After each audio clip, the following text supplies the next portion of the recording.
Things. Are we live?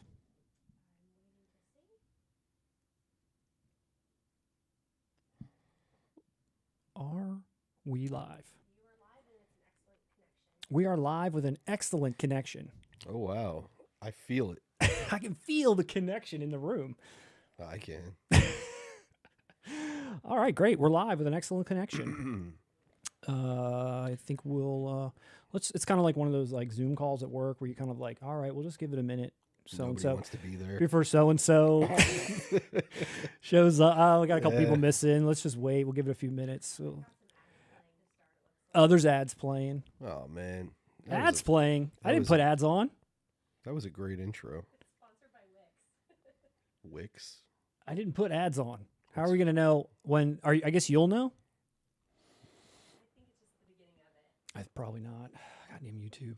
What is Wix? It's like a website building app platform.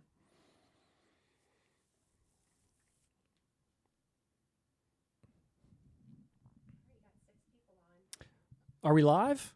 Welcome back at your home for the Wix website. If Wix website making tool, if you sat through those ads, 4K Kings are now sponsored by Wix.com. Yeah. Yeah. All right, we're live with an excellent connection. Russ, Happy New Year. Happy New Year, Matt. How are you? I mean, How are things going? I mean, I'm doing okay. You've been here for a few hours now, so I know I'm okay. I'm bored of you already. Yes. No. How's No everything? offense. No offense. No offense. How's everything going in the booth? Great. We got Lindsay, the producer, in the booth. Kind of like Lindsay the Stallion. Lindsay, the producer, in the booth. And if you're here to watch 4K Kings, our New Year's, not day live show, but our first show of the new year. Our 2024 debut. Our 2024 debut. Happy New Year to everyone out there. Thank you for dropping in. Who we got in the chat so far? Our friend Sarah so far is chatting. We got Sarah chatting in the chats, in the rooms. Oh, yeah. What's Sarah saying? Rich, what's up, man? Hi, Rich. What's up? We're trying to upgrade the production value around here, but we kind of fell a little short. We were hoping to get these questions and comments on the screen, but that's going to be a improvement at a later date. I guess our next one will have that. Yeah, we'll have some upgrades for the next one for sure. Okay. For sure. But for everybody else that's joining or has joined or will join late, thank you for dropping in, saying hello. Mm-hmm. Thank you very much. Always, yeah. This is a little, we didn't put much notice out for this live stream either. So the fact that anyone can attend, we thank you from the bottom of our hearts. We had no idea what we were going to do. We never do. It's the way Russ likes it. But yeah, kind of unannounced. We just showed up back into the YouTube channel sphere here, and we're here to bring you only the finest physical media news. That's right. And we're going to be covering quite a bit. Tonight we got Scream Factory, Arrow, Criterion, Steelbooks. Nice. 7. I like that. 7 announcements we got going? 7. The announcement? 7. Oh. 7 in 4K and a lot more. That's magnificent. 7. I know, it's a lot. And I actually don't feel like too much got announced while we were away. I was expecting there to be a lot more. I feel like last year there was just like so much that we missed, but there's some heaters in there, but nothing too crazy. I mean, there was a lot of big titles. Like I said, I think people are still wrapping their heads around Oppenheimer, Cameron titles, Conan, of course, the Conan. Speaking of titles, Russ, over the holiday season, before we jump into the news, did you pick up anything new? I did. I didn't pick up, well... Or were you given as gifts? I was about to say, given as gifts. Yes. Yeah, I sadly did. I thought when we spoke before the live stream, I was only supposed to bring the gifts. Oh. But if I would have brought everything I picked up since the last time I've seen you, yes. I did get the Warriors okay. Arrow, and I unfortunately did not bring it with me today. Okay. So yeah, what are we doing? I guess I'll just get mine out Show of the what way. you got. I think your stack's a little higher. I'll pull my than giant mine. stack out next. I wasn't a very good boy this year, I guess. I don't know. Such a lucky boy. Yeah. Which Some are- Criterion? Some are some that I bought too. I can weed those out. I definitely bought some too. I'll weed those out. But I've mentioned this before. Criterion is the label I always go to for Christmas gifts. Christmas. When people ask me, what do you want for Christmas? What movies would you want me to pick you up? Because Criterion, you can't go wrong with the packaging. You're not going to pick up like an edition I don't want or artwork I don't want. If I'm directing someone to the Arrow UK website, it's confusing. Mm-hmm. So Criterion is, if I say, hey, I want Mean Streets on 4K, anyone, a dog could figure that out. A dog. A dog. So my wife got me that one. And that was terrible. That was terrible. That was your wife. I have a funnier story. Is your wife about watching? This one. Probably. I mean, can I spend the night? No. It's exactly what I wanted. Thank you, honey. You did a great job. On the other hand, I have a story to tell about this one. Oh, I love that art. I'm turning into Christopher Wallace. I have a story to tell. Look at this shit. Look at this slipcase. What happened to it? Now, hold on. Actually, I have a question for you. It's gunked up. Gunked up. Look It's around like the edges. Jeez, it's like scuffed up. Scuffed up. It's like chewed on. Yeah. So this was a gift given to me, not by a dog. By a dog? I was going to say, like... Not by a dog. No, what happened was the person purchased this gift through Amazon, and you know what they shipped this in?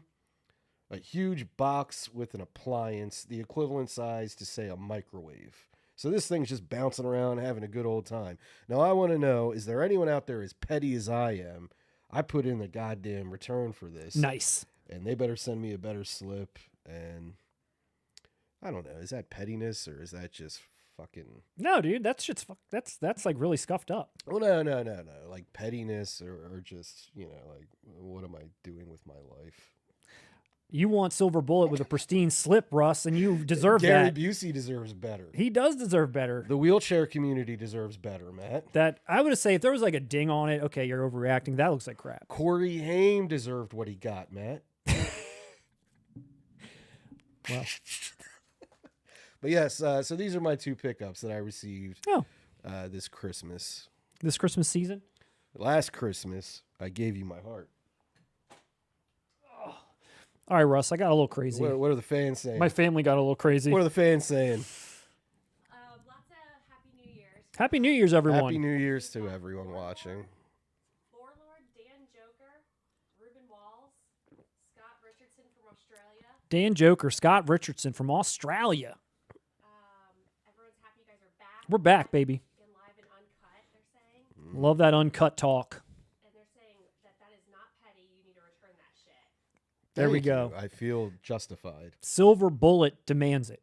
I know. I'm going to take some time out of my day to go to the Amazon locker and return this nonsense and get the silver bullet I deserve. We deserve. We all deserve. As a community. We all deserve. Everyone out there thinks you deserve, as you do. Thank you. Um, Thank you.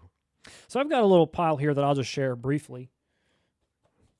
I put these in alphabetical order. I'll just hand them to you one at a time, and you can take a look and maybe showcase them to the camera as well. Matt, you either have more family than I do or just more people who like you. I'm just going to give you the gifts from my loved ones. I'll put the other ones aside.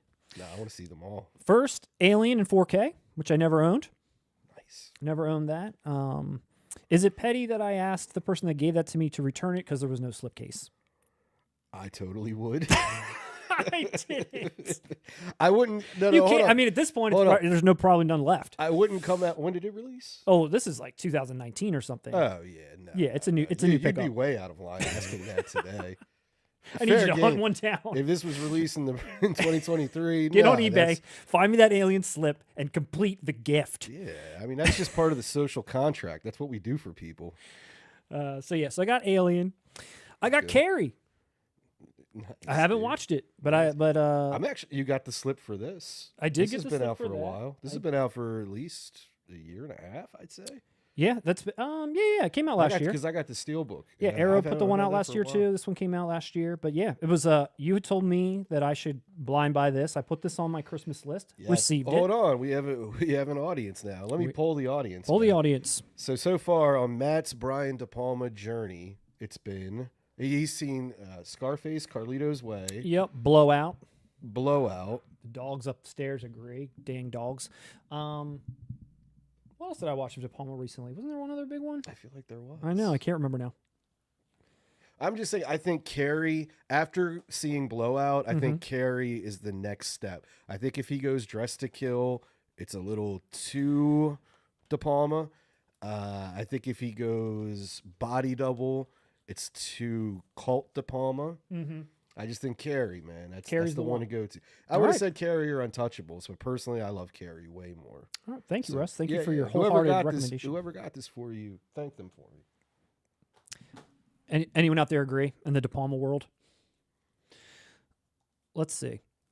Russ, no one gave this to me, which is probably a good thing because people that love me know they probably shouldn't have got this. But I bought this for myself. I'm sorry. Honestly, I've heard nothing but positive reviews about the disc. I think I read Vindication. I think I even read somewhere that it's worthy of being called a reference disc. I didn't kill my wife. It's definitely not worthy of being a reference movie, but I want to reference it whenever I want. I didn't it's kill not- my wife. it's not terrible. I don't hate The Fugitive. It's just, come on. You take Tommy Lee Jones out of that film, it's a mid-TV movie. I disagree. Ford's putting in some work there. Ford's doing what he can, but Ford gave up after Star Wars. Well, here, hold my Fugitive. I'm kidding about Ford. I did buy that for myself. The next title that I was gifted was The Mist. Oh, wow. I know, which is actually really awesome because there's 4 discs in here, and rather than cheap out and put all 4 like on top of each other, they are 2 stacked, so it's like 2 stacked and 2 stacked, but it's thicker. Feel that? It's a nice box. That is cool. It's sturdy. It's a nice Boy, slip dude. on there. I'm excited to watch that, and I'm probably gonna watch the black and white cut. Anyone got a favorite Mist cut out there? Anyone even like the Mist? What's the... They like the people are fired. Where'd it go, Russ? Get it back. Fiji, we're Get gonna it back. Get it back up. This is what the people wanted the whole time. What's everyone saying? Do they agree, disagree? I'm not saying it's a bad movie. I'm saying it's a solid 3.5 out of 5. Am I being unfair? 7 says that Fugitive absolutely rocks. Condo 007 says Fugitive absolutely rocks, and he is correct. I mean, Skins loves it too. Silk Skins oh, loves it. I'm saying objectively, you would go higher than a 3.5 on The Fugitive? 4 at least. That's, to me, that's absurd. And I'm being kind with the 3.5. Next up, in alphabetical order. Moving on. Let's get out of that. Wait, hey, it's me in HD said The Fugitive is a basic cable classic. There you go. Basic cable classic. Fair. I mean, that's basically what I'm saying. it got its legs on Fair. cable probably. I don't think I saw it in the theater. I did. It's probably why I feel this way. I was 11 years old watching this 2.5 hour adult drama. Is it 2.5? It's over 2 hours. It has to be. It felt like it. 130 minutes. All right. The facts seem to line up with me. 130. Let me see. All right, let me see. Another one that was gifted to me was the Naked Gun Steelbook. Hey. I know. Awesome. Yeah. And we were just talking about that. No regular release for this, just the Steelbook. And it's really nice in person. I dogged on the art a little bit. Him holding that banana still kind of bothers me, but I think it's nice overall. It's a decent little steel there. And as of yesterday, for anyone's watching who does want to pick this up, I ordered it from him. It was $17.99 as of yesterday, and that's when I bit the bullet. I'm with you. This looks better in person. Yeah. I just wish it was the gun in his hand. Yeah. Not the banana. No. If the gun was in his hand, I would have pre-ordered. And then from another one of my loved ones, and Russ, that loved one is you, I received Neon City Solid. from choice. Kino Lorber. The Kino Lorber release of Neon City, the Michael Ironside Vanity Classic. I mean, thank you, Russ. You really made my year with that. You gave it to me after I did my top 5, or this might have made it. I was about to say, devoted fans of our channel know you gifted me with that glorious steelbook of Oppenheimer. I did. And I thought, what film is in that same level of prestige and class and Quality of the disc. quality, perfection? And Neon City was the only thing that could come to mind when I think Oppenheimer, dude. Dude, there's an explosion on the cover. Michael Ironside came back for an interview, so you're not wrong. I will say, I forgot what I was going to say. I forgot what I was going to say, except that, yes, thank you, Russ, for this wonderful copy of Neon City. You know, people thought in some of the comments that we staged the Oppenheimer thing. No. That, like, you knew, like, whatever. No, like, that was legit. We tried to shoot a segment right before going live, and we didn't even finish that shit because it wasn't staged. We blew it. We probably should stage things. We should stage a lot more. A lot smoother. We should stage a lot more. So those are all my gifts. And then I just want to show one last one that I did buy for myself just because I want to eat some crow a little bit. At our last live stream, we talked about Young Guns, and I said I like the original art version, and you said I want the Best Buy Steelbook version. And I said, no way, that one looks like crap. Well, I went and I got the Best Buy Steelbook version after seeing an unboxing, and it is tight. I know, dude. It's nice. That is really nice. It's got this great cover on it, which I didn't really see in the artwork, the promotional art right away. Up close, the Billy the Kid looks great. Emilio Estevez looking good. Overall, really, really nice in person. I'm happy I got this one. It's got the bullet holes, kind of reminiscent of the DVD I showcased earlier. You nailed it with in person. With that release, we've said this a few times. Wow, this looks so much better in person.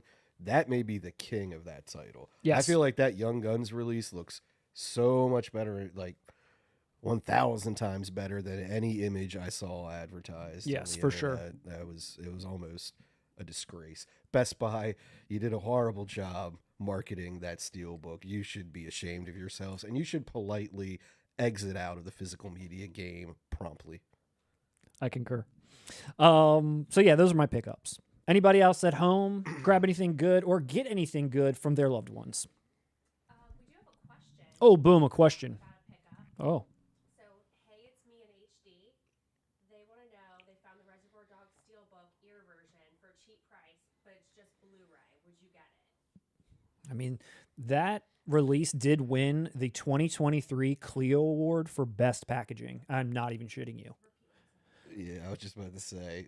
We were asked about Reservoir Dogs. Yes. The ear edition. The question the question was, would we pick it up if it was on Blu-ray? Hey, me in HD is the person who asked it. At a cheap price. At this point, at a cheap price, yes, because later on down the line. Don't even say it. If you're going to say boxing, no. I would say with this, yeah, no, fuck that. Real answer. I would say with this particular one, I would, because part of what made that release fun was it was just out of left field. It makes no sense. The packaging is honestly ridiculous. And it might be outrageous. It's so outrageous that if you buy that, maybe you can buy the regular edition for the cheap, take the 4K disc out, put it in your earbook one, and then you've got that, and you paid maybe $10, $15 more. I don't know, but definitely get it. You have options. Clio winner 2023. Look that up. I was surprised when I saw that. What is a Clio? It's like a best like advertising, like a I'm just picturing show. like that psychic on TV from the 90s. Call me now. Some people did say what they picked up. What do they got? Yeah, let's hear some pickups. Okay, so Len had Avatar 1 and 2 special editions. Len. Go, Russ. Sorry. Avatar 1 and 2 special editions. Hugo 4K. Season 1 of The Mandalorian. Oh, Hugo 4K. You ever saw Hugo? This is from Len, by the way. He picked up Hugo 4K. What are your thoughts on Hugo 4K? I don't know. It may have been Len, but someone recently left a comment about picking up that Arrow Hugo 4K, and they wrote about how the film is a big champion of basically collecting and what the word? It's on the tip of my tongue. Cataloging. When something's important, like the Library of Congress. Archiving. Thank you. Yeah, it's that the film is about the importance of archiving. And when I read that comment, I was like, wow, in one sentence, you made me want to watch Hugo more than anything that marketing did. I was so confused. All I took away was Martin Scorsese made a kids movie, which is, I mean, Martin Scorsese's phenomenal, but I'm an adult. So I just didn't. You weren't ready for that. I didn't know anything other than that. Like all of the ads for it, I couldn't tell you what it was about. Could you? No, not really. And that just generated like, oh, that's one I'll put on the bucket list when I run through the Scorsese movies I missed one day. But Len, it just wasn't top. Yeah, didn't grab me. Would you recommend it to us, Len? I know you picked it up, so obviously you like it. Where does it fall in the Scorsese filmography? That Anyone? that era release, it was excellent. Yeah, it though. looked great. I've seen it in person, and it's excellent. It looked great. Rich Sadler got the Hellraiser Quartet of Torment. Rich got the Quartet of Torment. I did not, Rich. I held job, strong, Rich. Rich. How is it, Rich? How's it look in person? Let us know. Dan Joker, he got Pulp Fiction and Serpico in 4K. Okay. As well Dan as Joker. Pearl and Alice, Sweet Alice. Dan Joker got Pulp Fiction and Serpico in 4K. Great releases as well. And he received, I heard, Dan, you received Alice, Sweet Alice. Alice, Sweet Alice. One of your faves. Fantastic film, yes. Good job on that one. Good job. All right. Actually, those are all solid picks. Even Serpico. I was so 50-50. I ended up not picking up Serpico. I might correct that. I did not. I've only ever owned that on DVD. I think Same. maybe watching it again, I'd maybe have a different appreciation for it. I think at the time I wanted more like Godfather. I wanted more Scarface when I was digging into the later catalog, and I was like, I don't know. But maybe I'm a little bit more mature now. I remember I said that about 5 Easy Pieces. I saw that when I was like 23, and I respected it. I got it. But like when I watched it recently, it was like, oh my god. Yeah. Well, like how did I not recognize? You know, and I'm Yeah, thinking maybe that'll happen with Serpico. Yeah. Two quick things. 2 quick things in the audience. Condo 007 said he treated himself to the Everything Blue Leon Professional.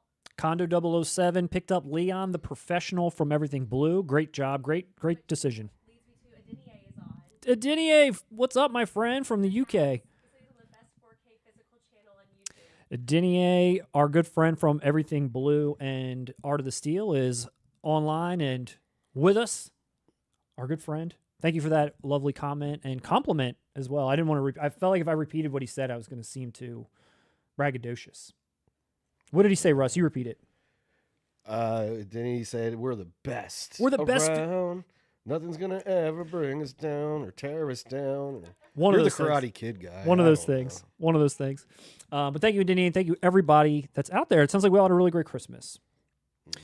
Pretty soon we're going to have a video up about our most anticipated titles for 2024. And I just wanted to mention before we jumped into the news items that we have, because we've talked about James Cameron a bunch and The Abyss and all of his titles that are getting ready to come out. But I don't know if for all of our UK fans that are out there, I just wanted to see what everybody thought about The Abyss being canceled in the UK. And I love this headline because it says, canceled in the UK over scene that James Cameron refuses to cut. I just love that. I mean, not that I'm happy for the people of the UK, that sucks, but that they even were going to try to make him cut something out that they felt inappropriate and went to him like, hey, James, think you can cut that? He's not going to cut it out. He's not going to cut that out. Do you know who you're talking to? It's just so funny. But apparently, as for people that have seen The Abyss, maybe know, if you haven't seen The Abyss, there's a plot point where there's this breathable fluid that the person drinks so they can go deep into the like depths of the ocean and not be, succumb to all the pressure. And they test that out on a rat, and they test it out on a live rat, and they actually give it this real breathing fluid. It's like a real thing, not just like a science fiction device. And some, animal rights groups felt that that was like abuse. And in the UK, they're like, cut that out, or else you can't release that here. And James Cameron's like, I'm not cutting it out. So it got canceled in the UK. Man, wait till they see Cannibal Holocaust. I mean, I don't know. That seems like a pretty crazy thing to not have a movie release as a result of. That seems like pretty. Well, no. Maybe you think I guess animals it's a great reason are, to are a not. touchy okay. subject, maybe. I know, but abuse. the artist side of me is like, I applaud. It sucks for the people in the UK, but I kind of applaud Cameron for just saying, no, fuck you. Yeah. That's what it was.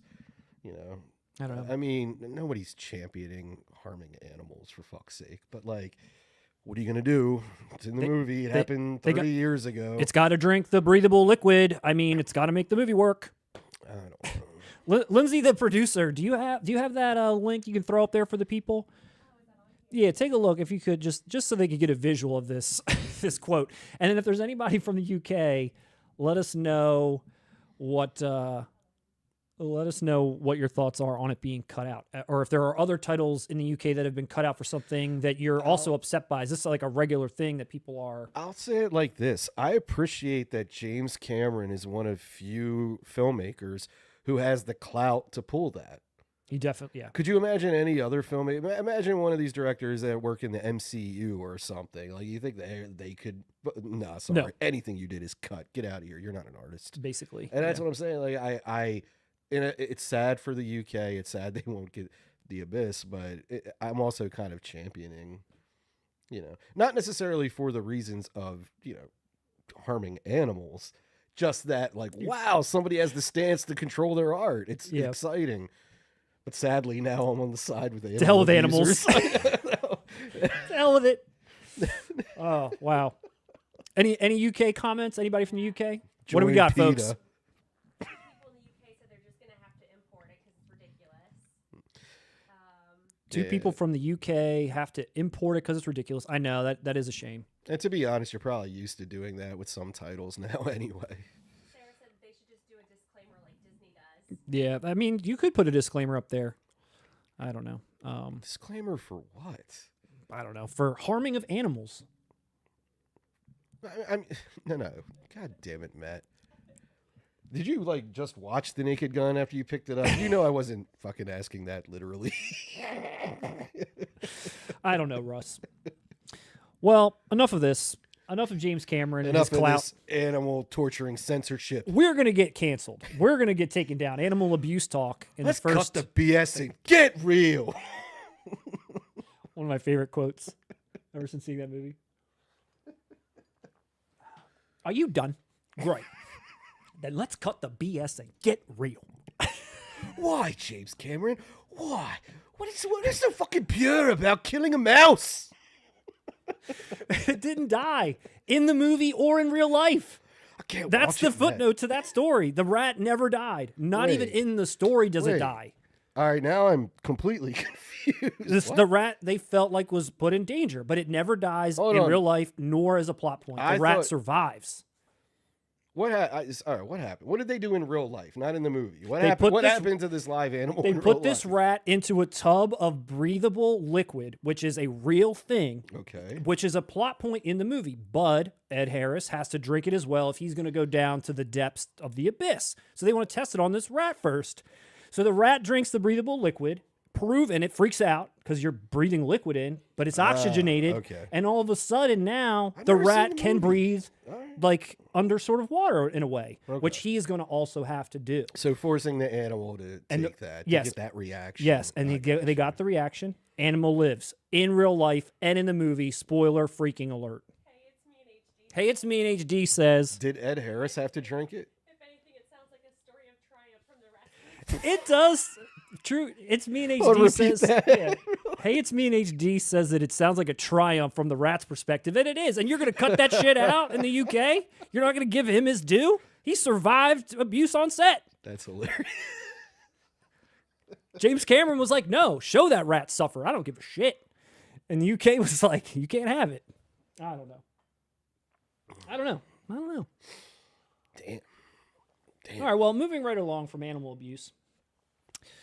Russ, let's dive into some of the more shocking news that occurred right after we went off air. Almost like, What's more shocking than animal abuse? You sick fuck. well, I'm about to tell you. So let's see. I guess this is. Yeah. So this is a little bit of a kind of a confusing one, but I think it's out now. It's supposed to be released now. Maybe it's en route. Maybe it's not. I don't know. But we're here to talk about from WB in 4K Ultra HD 7. David Fincher's 7, the very first film of his to make it into its own standalone release. And again, this was such a weird. I have some thoughts about like why. There's a couple of weird things that go along with this. I'll try to keep it in order here, but basically, this was listed as a December 30th release date in UK stores like HMV, Amazon, and Zavvi. December 30th. It was announced like December 16th, like with 2 weeks to spare, something wild, maybe even less, with this December 30th release date. But it's still listed as a pre-order anywhere you go. And I picked one up, which I'll talk about too. But the arrival date is at some point in. You have to go to the desert.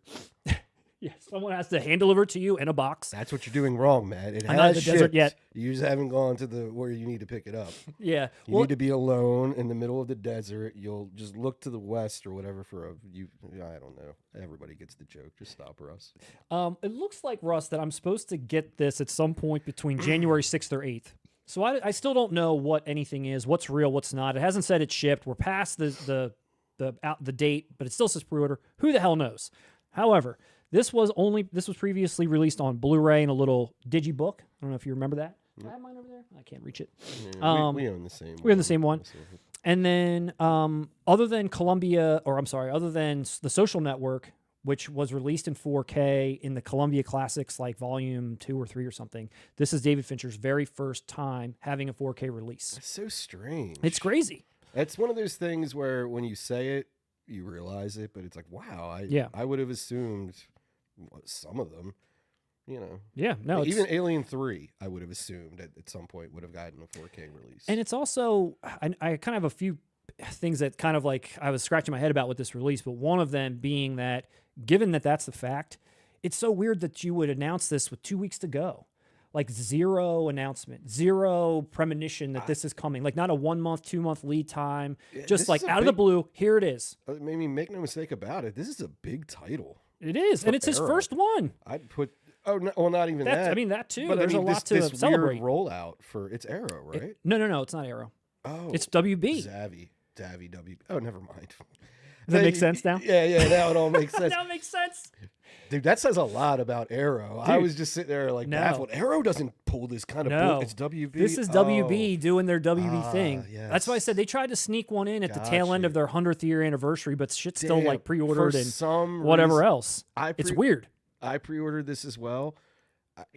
Dude, I mean, it's a great movie, and I saw the package, the one I wanted, and I didn't. For some reason in my head, I was thinking it was Zavi Arrow. Nope. Now that you say WB, is it sad that like my anticipation just has lowered just a little, even though you pre-ordered? It still looks great. No, it still looks great, but I had that Arrow box in my head. I had all that. Now I don't know what I'm getting. It looks great except for I don't know what to expect. Well, by the way, it looks great except for on every product shot it says Design TBC everywhere. On literally everything. Shit. Again, like, what is this release? How do you give you like a week notice to pre-order something that's not even final with no notice and only in the UK? Dude, no other country. John Doe is holding everyone at WB hostage. I don't know. Let's talk about these releases really quick. Let's see what we're yammering on about. So you've got two different releases, not even a standard. You have two sort of collector's type editions. One is an ultimate collector's edition with a steelbook, and the other is a what's in the box edition, which is also very baffling. So in the, I guess regular, you could call it, the Ultimate Collector's Edition, you have a steelbook, which slides inside of a, like a dirty old cardboard box, which is reminiscent of some prior releases in the past. There's a double-sided poster, the John Doe, like notebook with some scribblings in there. You got some photos, you have a glow-in-the-dark help me card, and you've got the 7 Deadly Sins on like a chalkboard thing, which, again, fairly standard fare for a release like this. There's no real pictures. I'm hoping this box is pretty sturdy. It says rigid, and I hope the steelbook is this design because this is kind of the original poster art, and I kind of like that. I don't think that looks bad. I hope that is what it is. Was the price comparable to The Exorcist? Yes. Okay. If it's a little less, actually. This is a little less. Motherfucker. I'm nervous now. I was really thinking Arrow the whole time. This is an Arrow. This is an Arrow. It's $56 with shipping from the UK. All in, $56. This one. Dude, you're right. Now I'm putting all the pieces together in real time. Why didn't they put this out last year during their celebration? December 30th, it was supposed to be released, and it's not. You got to pre-order it, and what are they going to ship it to you within like 2 days, like of the pre-order? It's like it's not happening. Like it's almost like some weird Warner Brothers trick to say, hey, we got this in there. Like I don't know. But the next one's even weirder, and I'd be really curious for everyone that's out there. I really want to know. I know a lot of people bought this. I want to know what version you bought and why, and I really want to know from the people that bought this what's in the box edition, because it's a live stream. What are they saying out there? I've got Lindsay, the producer. I've got a lot of questions. Victor Fontaine said that the what's in the box edition comes in a box just like the box in the movie. Sure does. Victor Fontaine says that box that comes with this set is just like the box from the movie. Placed a pre-order at FYE for that edition. And it looks like it's got John Doe's shadow on it. I don't know if that's just an effect in the picture or that's literally on the box. No, it's not. It's Morgan Freeman when he's going to open it. Or that. That's true. John Doe's going to open That's the right. box. He doesn't have a hat on. That's right. It is Morgan Freeman. What the hell's wrong with me? Who else out there? Condo 007 said that he thought maybe it was coming out December 2024. Did they announce it that far out? Well, it says here, if you go on Amazon, even though it's still listed as pre-order, it says, oh, Oh, this one now says 2025. Released on 20. Oh, it does say that says 2024. This says 2025. For those Okay, watching at now- home, Kondo just owned our ass. Not only did Kondo drop some serious knowledge, but that actually makes me want to double down on everything I just said about this being the weirdest rollout of all time, because even on these listings in Amazon, when you first went to go get this, the What's in the Box edition was listed for the Ultimate Collector's Edition price. This one was listed for the What's in the Box edition price. This says it's going to be released in December 2024 with shipping in January 2025. So, yeah, they, I guess, are taking their sweet time to get this together. So the dates, we're never going to get these. We're never going to get these, Russ. What's in the box? But again, I guess maybe now that there is a little bit more lead time, we'll have more details. Maybe someone will come out and say, hey, this is what's going on with it. It's so baffling to me they would release this with a year's notice then. I know, dude. Well, what's another good thing I'm Who hoping else? for? Well, real quick, Yeah, I go. just want to add this. Like, I want some updated features. I want new cast interviews. I want Spacey. We want him back. You want Gwyneth's head? We want Gwyneth's head in the I'll box. settle for a Kevin Spacey interview. Who else out there has more information than us? Jason Warren said he just pre-ordered on UK Amazon. It's saying it'll arrive January 10th through the 14th. That's what I'm saying. It's weird. I felt like mine said the same thing, and these dates just changed. I literally just looked at this, and I was Jason, like, if you get that copy, let us know, because all right, we're going to have to come back and dig a little deeper in this and find out more about the dates. But anyway, who out there ordered the What's in the Box edition? I'm so curious to know, because when you look at this release in comparison to the other one, it's essentially the same, except there's like 7 comic books now that are all tied in with the 7 Deadly Sins. There's a air freshener, but you don't get that hard outer box, in this picture at least, for the steel. You just get this giant cardboard box. but that's Is that just for display? Are people displaying they're that? saying artwork to be confirmed, so it'll be in there. I would be astounded. You if think it's that not. hard box I is going to think be in there because too? it's WB. It's the same thing like they did with The Exorcist. Each upgrade is going to have what previously, the one from the tier under it, just adding on to it. Yeah. There's no way they do that. No way they do that. I don't know. That's a little confusing to me. Anyone out there get the What's in the Box edition currently even- for pre-order for December 2024? Or even think about Training Day, the way they did it. Didn't they put that Steelbook out also? They did. Yeah, and then they had housed it in the next above. I will level. amend a lot of what I said now that I know how much time there is to go. Yeah. Good. Sorry. And maybe we'll know. I will say the one interesting note that, just trying to find anything out about this release in terms of the transfer and so forth, because there's not much. And they do list the special features. It doesn't say to be confirmed. There could be more that are going to come, but it's basically all the stuff that was already there before. Nothing new that's at least listed now. And it just lists that it's a 4K, but there's no, did David Fincher do anything or whatever. There is a really cool article out there that Lindsay, the producer, you could flip over to that too. The Hollywood Reporter put out. David Fincher opens up about challenges remastering 7 and 4K, kind of talks a little bit about it. I think I read something about him talking about the 4K transfer for Fight Club, saying that was never going to happen. But here he kind of talks through like some of the challenges of it, what he was trying to accomplish with it. He didn't want to do anything too drastic, which is kind of good to hear. He thought it was too dark. I mean, maybe. In 4K, it just looks like somebody turned the lights out. We're really going to blow it up.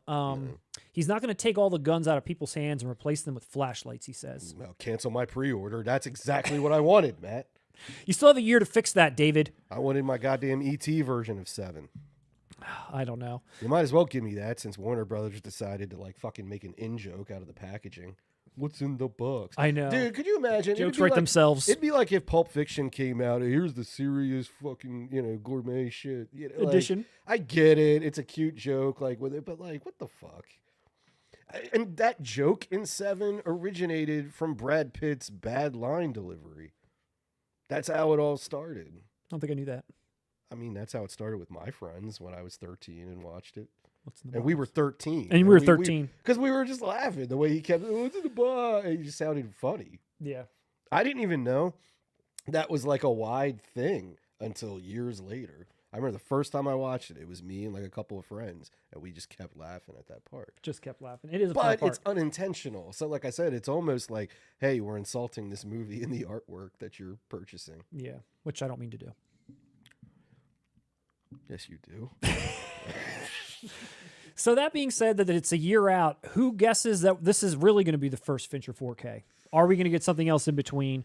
Who knows? What else is everybody else waiting for? I'm personally waiting for Zodiac in 4K. Come on, Criterion, give me a.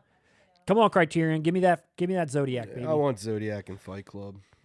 Yeah, who's going to put these out? The studios, right? Nobody good's going to put these out. Honestly, I think Benjamin Button's Criterion. They did actually. Did they? Criterion did do Benjamin Button. No.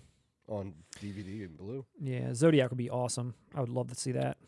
I guess those are the only 3 Fincher 4Ks I think it would be 7, Fight Club, Zodiac. Yeah. Not that the other ones are bad or anything. Yeah. I just don't. Am I missing like another major one? I guess some would say Social Network. Yeah. It's already got lucky in Columbia. Just said that as you said that. Simultaneously, Dan somebody Joker just wrote agrees. Social Network. As soon Yeah. as, I was like, maybe Social Network. Honestly, a Gone Girl was better, way better than I thought it was going. I remember when I went into it, I was expecting it to be decent and pretty good, but I knew nothing about it. That probably helped. Yeah. I had no idea what it was about or anything, but I was impressed with Good Girl. Gone Girl.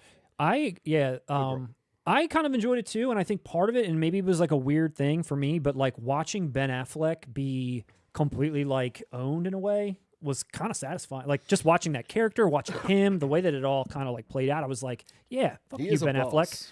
Like, I don't know. There was just some weird thing about it. It was like, I liked watching him suffer. It's like that meme where he's like holding a cigarette, like suffering. I don't know. I liked it. Says a lot about you. I know. I'm sorry, Ben, if you're watching. We love you, Ben. We love you, Ben. But to wrap up, Russ, even though this isn't coming out next month, but it's coming out at the end of the year, it's still one of my more anticipated titles. I'm sure it's something out there everybody else is anticipating as well. Any other big titles out there that people are waiting on in 2024? What big 4K titles people are hoping for? Who's out there in the audience dying for The Hitcher in 4K or Under Siege in 4K? Or I would love Under Siege in 4K. Quick story. People are talking about the Warriors in 4K. Oh, hit us with. There's a story about the Warriors in 4K. Kirk Redgate said that Arrow US sent him his Warriors 4K with a broken case and a dented box, and they offered him just $12 as a kind gesture. Kirk Redgate out there got the Warriors with a busted case, and Arrow said, "Here's $12 back." He was very insulted. Wow. Damn, Kirk. They're owned by a humongous conglomerate, and they offered like $12. That sucks. Through Amazon? Who wants a broken product? I want something. I want it returned. Send me a new case. Send me a new whatever. Like, send me a new hard box, slipcase, the case itself. I don't care if it's like cost $1. Send me whatever it's going to take to make the whole package right again. Who wants a busted case and $12 in their pocket? Or at least a complete refund. Or a complete refund. I mean, jeez. Hey, it's me in HD wants Conan at the end of the month. Wants Conan at the end of the month. I'm with you. You want to tell a quick Conan story? I'll tell a quick Conan story. All right, me too. We just shot a segment for our most anticipated films of the year. That may be on one of our lists as well. It may be. Spoiler alert, it's me. And I am pumped for that release, just as you are. Spoiler alert, I waited for that price to drop so low before I basically got a twofer in order to get it. And Old Boy. Excited for Old Boy. Is there an Old Boy 4K, like, new one been announced? Because I know, what was it, like Neon? No, Radiant. There was some studio that just put out kind of like a classy-looking edition of Old Boy in 4K, or at least it was announced. A24. No, but it looks like that. I know, that's why. Do you know what I'm talking about? It's got like the octopus on it. It's gray. It looks like a media book or something. I'm waiting for Arrow to put their trilogy back out again in 4K. That awesome box that you have where all the weapons are on each one, that one's great. The elevator one, though, is someone else. The elevator one's Arrow. What's the one that slides out with each movie and it has a different weapon on each it had like one? the blue. Yeah, I thought there were different ones. Which ones are you talking? The only ones I've ever owned in my life, I owned a box set where it was the Sympathy trilogy. It was that. And then beyond that, I've owned the Old Boy elevator one, which was Arrow on Blu-ray. They just started shipping the octopus set. The octopus set. Who put that out? Can I get a quick fact check in the crowd? Who puts out that Old Boy octopus? Because I wouldn't mind getting a closer look at that bad boy. Even though secretly I just want that trilogy to be put back out again in a nice 4K Aero set, which maybe will be identical. Maybe they'll do something new. Yeah. I mean, it's definitely. Well, I shouldn't say definitely, but it would happen. I'd imagine. Yeah. I don't see why it wouldn't. New Metal Ricky excited for Mean Streets next week from Second Sight. I take it because the Criterion ones we both already got. I would love to check out that Second Sight release. I'm sure it's really awesome. I'm sure it's really great. Steelbook Obsessed is wondering if you guys are hitting up the Vinegar Syndrome sale going on this week. Steelbook Obsessed wants to know if we're hitting up the Vinegar Syndrome sale. You hit it up? Yeah. What'd you get? I ordered eXistenZ. Or what's it called? Did I say it wrong? I did. Yeah, no, I did. It, I right? got Cronenberg's. Yeah, but I don't even think that was part of the sale. The flesh-bound slipcase. I know. love that. Well, they had a sale. Called it. They had a sale for the Vinegar Syndrome had a sale for the membership. Always, I've never once done the membership. I can't. Yeah. That's too much all at once for me. It's a lot. No, but I pre-ordered Southern Comfort. Actually, maybe that wasn't part of the sale. I just fucking ordered from Vinegar Syndrome. You just bought some titles. Yeah, I just shopped. I just went Next shopping. question. What you got going on? But nah, yeah, dude. Vinegar Syndrome, they keep up in their game, in my opinion. They're. I bet that eXistenZ is going to be nice. That you're not sure if you're returning. You're like, do I keep it? Do I not keep it? Yeah, for people who don't understand, we were talking about this prior to recording. I've never seen eXistenZ, David Cronenberg, the one Vinegar Syndrome put out. I haven't either. I've literally seen every Cronenberg film, actually up until Dead Ringers, and then it gets spotty. But I couldn't pass up. I mean, Cronenberg is incredible. I knew if I finally watched it and knew that existed and didn't pick it up, I would kick myself. Yeah, dude, you blind bought Crash. What would you rank that at? Oh, Videodrome. That's a better example. I actually watched Videodrome before I bought it. Oh, okay. But I'm saying, imagine missing out on Videodrome and Yeah. then you saw it and you were like, wow, look at all those great additions. Yeah. You know what I mean? Not that I'm expecting. Can you watch it tonight and then cancel or Possibly. not cancel? Oh, that. I mean, decide because you watch it and you suck and it sucks. Yeah, Not to say it sucks, but if I watch and it sucks, then I supported Vinegar Syndrome. physical And media. I supported Cronenberg, and I hope in some way, probably not. So but you're giving money to a I'm good supporting cause. Vinegar Syndrome at least at the end of the day. All right, you're giving your money to a good cause. And I is have what no you're problem saying. with that. Yeah. Okay, nice. You know what's? Actually, this is completely off topic. But you know what? I was going to say something. I was going to ask your thoughts on this. So my son, he wanted MF Doom posters for Christmas. Yeah. And I waited to the last minute to go and order them, which they don't really exist like on Poppy. You have to go specifically to, what is it, like gastrols.com. Yeah, right? yeah. I thought about that. Like, Stone's even Throw sells them. Oh, do they? Like, that's one of those artists and all that. It's like, you got to go through that. The real right? company. Don't Yeah, you feel yeah. that way? Because he Stone's- didn't get any money in real No. life, Well, I you got. know what I mean? I got a Mad Villain poster through Stone's Throw. See, that's what I'm saying. I would feel They'll- like shit for an artist like Yeah. that. It's same thing with like Dilla or something. It's Yeah. like I want to go to Yeah. like support their family, not fucking Amazon. Not Amazon. Yeah, I went to Stone's Throw to support. And by the way, we're talking. I don't know. Did we even just- queue up what the hell we're talking about? It, The only thing that sucks about like going through Stone's Throw to get that Mad Villain poster, it wasn't a standard size. It was a big one, but it was like I'd have to like get a new. It was like a whole thing, but I still loved it. Thank you, supporting physical media. I get what you're saying, Russ. yeah, it was. That was my thought. It was like going to the family, going to like where it Yeah. needs to go versus Make sure Vinegar Syndrome can eat and keep the archive seriously, open. seriously. And Vinegar Syndrome, they've always been consistent, and they've always been like. Boom. Mm-hmm. I feel like a lot of other labels they'll have like this big uptick, but Vinegar Syndrome is like that slow, steady, boom, boom, boom. I couldn't We're agree gonna more. get certain, Roadhouse. or I don't know if whatever. it's their budget is getting bigger or what it might be, but I feel like their titles are more frequent. The quality of the packaging and what they're doing has gotten better. I see them posting stuff all the time about the transfer or like the negative, like the scanning software. Sorry, like the 4K transfer, scanning software. I see them post about that all the time. Like they're really into the preservation of it. I've actually seen them compared to, in a really weird way, to Criterion in that sense that they're really trying to preserve a different kind of film and genres and so forth, but they're in it for the preservation. Yeah. And then the quality of what they're doing is just like awesome. My dogs, again, love it. Hear them up there? Hear them up there barking. My dogs are upstairs going wild for Vinegar Syndrome. Anybody else? Anybody else looking for anything exciting coming in 2024 before we move on? Well, Cursed Vault Video said that they upgraded from their eXistenZ VHS. Oh, what was it? Cursed Vault? Cursed Vault Video upgraded from their eXistenZ VHS to the Vinegar Syndrome. And honestly, that's the perfect progression, in my opinion. VHS to 4K Vinegar Syndrome. It's literally the best progression you could go. Can I ask to you, as someone who, like I said, a big fan of Cronenberg, everything up through Dead Ringers, what do you think my reaction would be going into eXistenZ? I don't even feel like I'm saying What's that? it right. What was the movie? What was the movie Like he it's just some- posted a picture of on Instagram like where it's he's some holding a French little art house blob? film, Is that eXistenZ. eXistenZ? Lindsay, the producer, you sent me a picture on Instagram of Cronenberg on set holding like a blob or like some sort of weird alien creature. Is that eXistenZ? Probably. That was eXistenZ. I don't even know what it's about. That just sounds like every fucking Cronenberg movie. And he's on set playing with it. I know. I'm like, oh, dude, that could have been that. That was this. And I had like 5 other titles in my head. Like, shit, it probably was eXistenZ. All right. Anybody else out there before we move on to boutiques for February and March? Last one. They really just need True Lies. They need True Lies. Anybody seen that True Lies news that's been out there about like how scrubbed and terrible it looks? Now, it was a streaming thing, but not obviously physical yet. Have you seen it? No.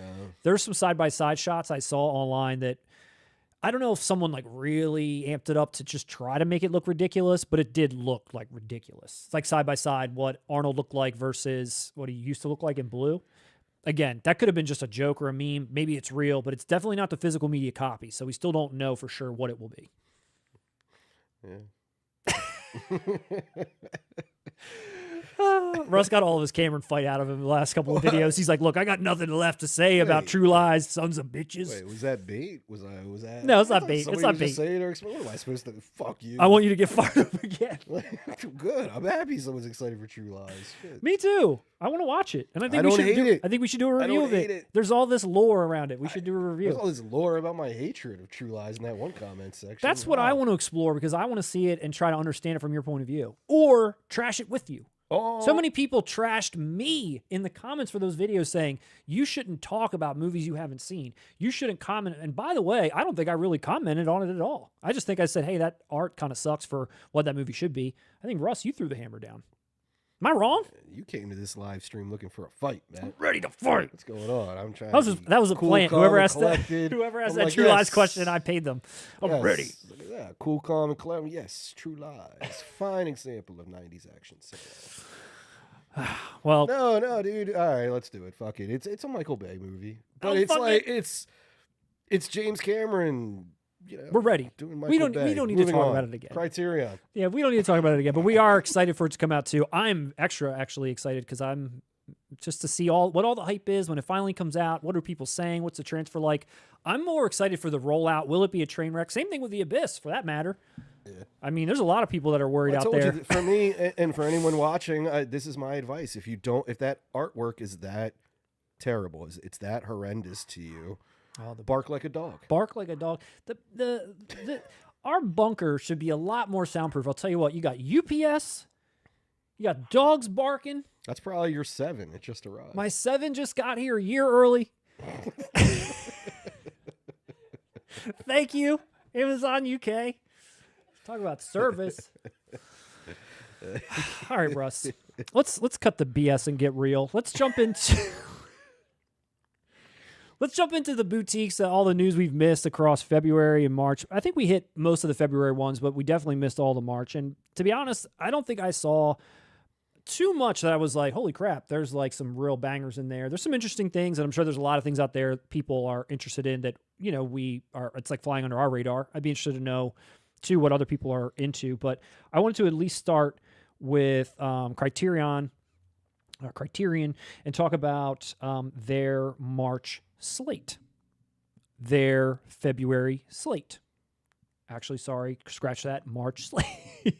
Get it together. What's going on?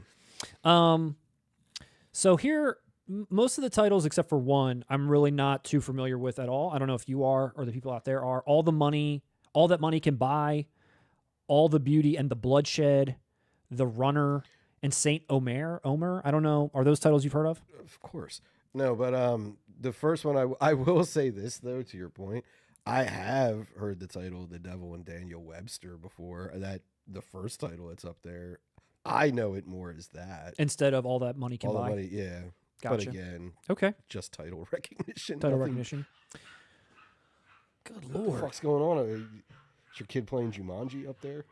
I have no idea. Now my son's involved. He's up there and alone. I've got a 4-year-old upstairs running around Anybody alone. watching, call CPC. Hasn't eaten dinner. Call Child Protective Services. The dogs are up there eating each other alive. He's got to be the referee. Those watching, they have Matt's family has a family. Matt's family has a family. No, if anyone's Matt's watching, family has 5 pit bulls. no, my son and a is my son's 10. 3-year-old. He's alive and well. He was in the 4K Kids video. If anybody watched that, Russ's son as well. But the one title that stuck out the most, at least for me, because it got title recognition that I know, and it's another entry for Nicole Kidman here with the Criterion collection, and that is To Die For. Russ, this is a big title for you. I know, man. What's with this Nicole Kidman criteria? We're going to get like fucking Practical Magic next. It's going to be fantastic. I don't know, but I know you have a personal tie to this film, which I think we've shown before. I don't know if you want to fill the people in on that. Yeah, I adore this film. When this came out, I was in the 8th grade. It was 95, and I had a huge crush on Nicole Kidman due to this movie. This was the movie where I was like, wow, She's also seducing idolized like younger men, isn't she? Oh yeah. No. So it kind of Well, really you plays don't into the even- fantasy. Actually, one of the characters has my name too. I'm not lying. It just ties it all up nice and neat. We didn't hear these details before. Unfortunately, it's not the character she's trying to seduce, though. But no, you don't even know what it's about. Kind of. She's like trying to make Actually, it in like television or Yeah, something. it would make a good. Hey, people watching too. It honestly would make an interesting companion piece with Natural Born Killers and its point in a way. This is way more. You're gonna walk away understanding it completely here, but they're kind of saying the same thing. Gotcha. Yeah, it's a woman. Basically, she's a psychopath, but you don't know that. They're all raised correctly. She wants to be a news reporter since she was a child.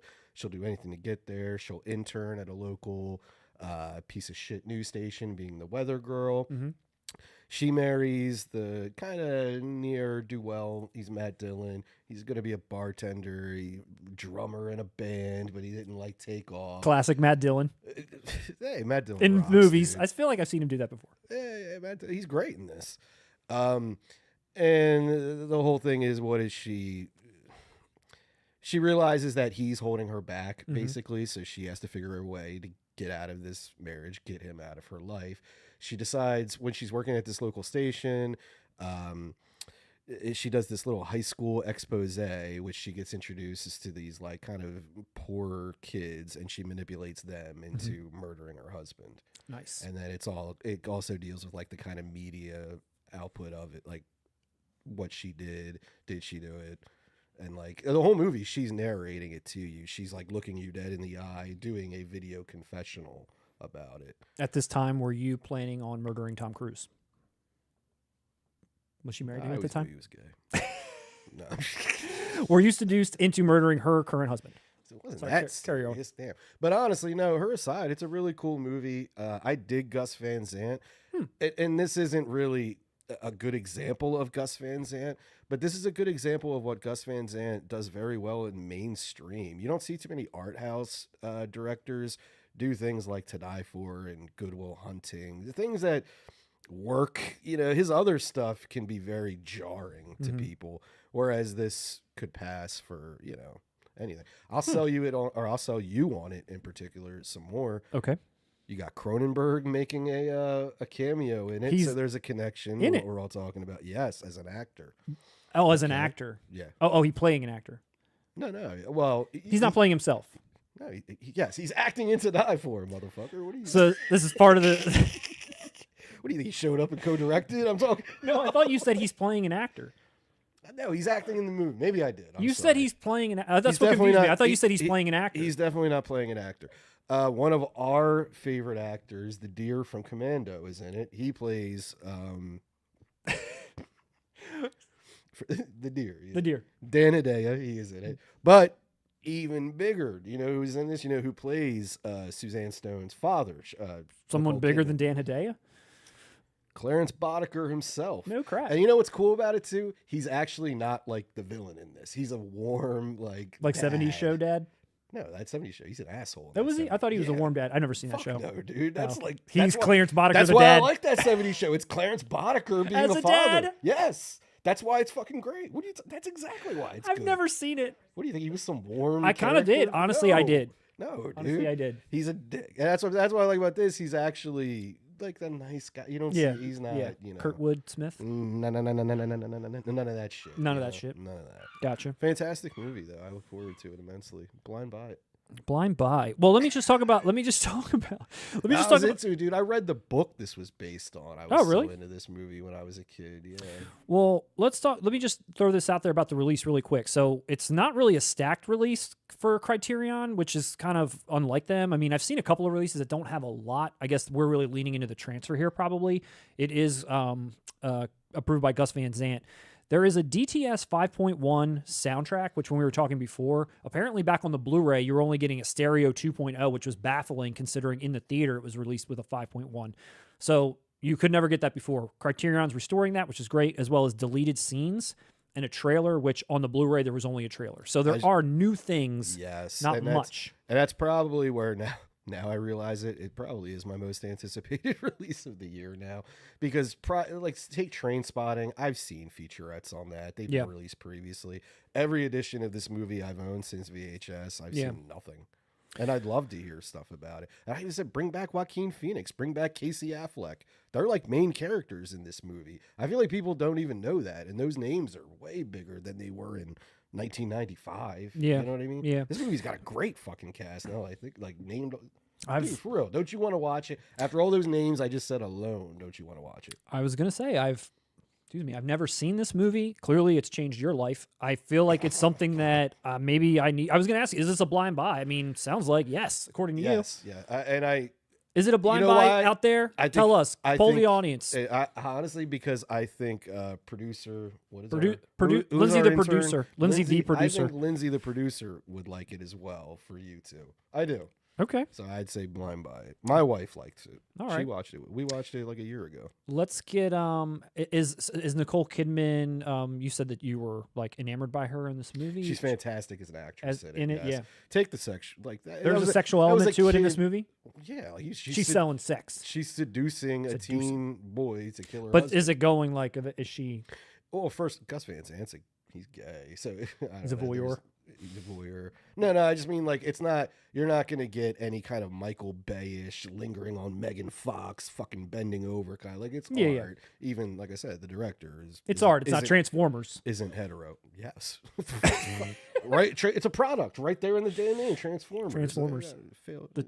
Okay. Anyhow, I'm like fucking mumbling now, man. Anybody else out there waiting for To Die For? No, she's great. She's great. Okay. I think she may have even won a Golden Globe for it, but I know she was nominated. This is the movie that broke her out. Nobody took her seriously before this movie in America. When did this movie come out? 95. 95. This is the movie that broke her out as like a serious actress. What did she do before 95? The Days of year- Thunder. Yeah. Batman Forever was the same year, Ringmaster said. Ringmaster was, says but Batman no- Forever was the same year as To Die For. Which one Yes. gave her more clout? No. I'm talking about acting, though. Nobody watched Batman Forever. It All was like, right, damn, Val Kilmer, we're getting more roles for him. We're talking it about actually acting. did the opposite for Val Kilmer. Like, Rest in peace. Damn. He's not dead yet. Just kidding. oh, I have a nice little aside. You know, Maverick, dude. I got to bring this up. If anybody out there, they'll feel me on this one. Okay. You know how like you and the world felt about Val Kilmer in Top Gun Maverick? Thought it was heartfelt. It was, right? It was Yes. great. I had another experience like that. Okay. I watched Good Burger 2, right? Was Abe Vigoda there? No, sadly he passed away. But no, something kind of similar. I watched the whole movie, didn't even think nothing about it. I was watching the credits, and it said in one part in the credits, it said,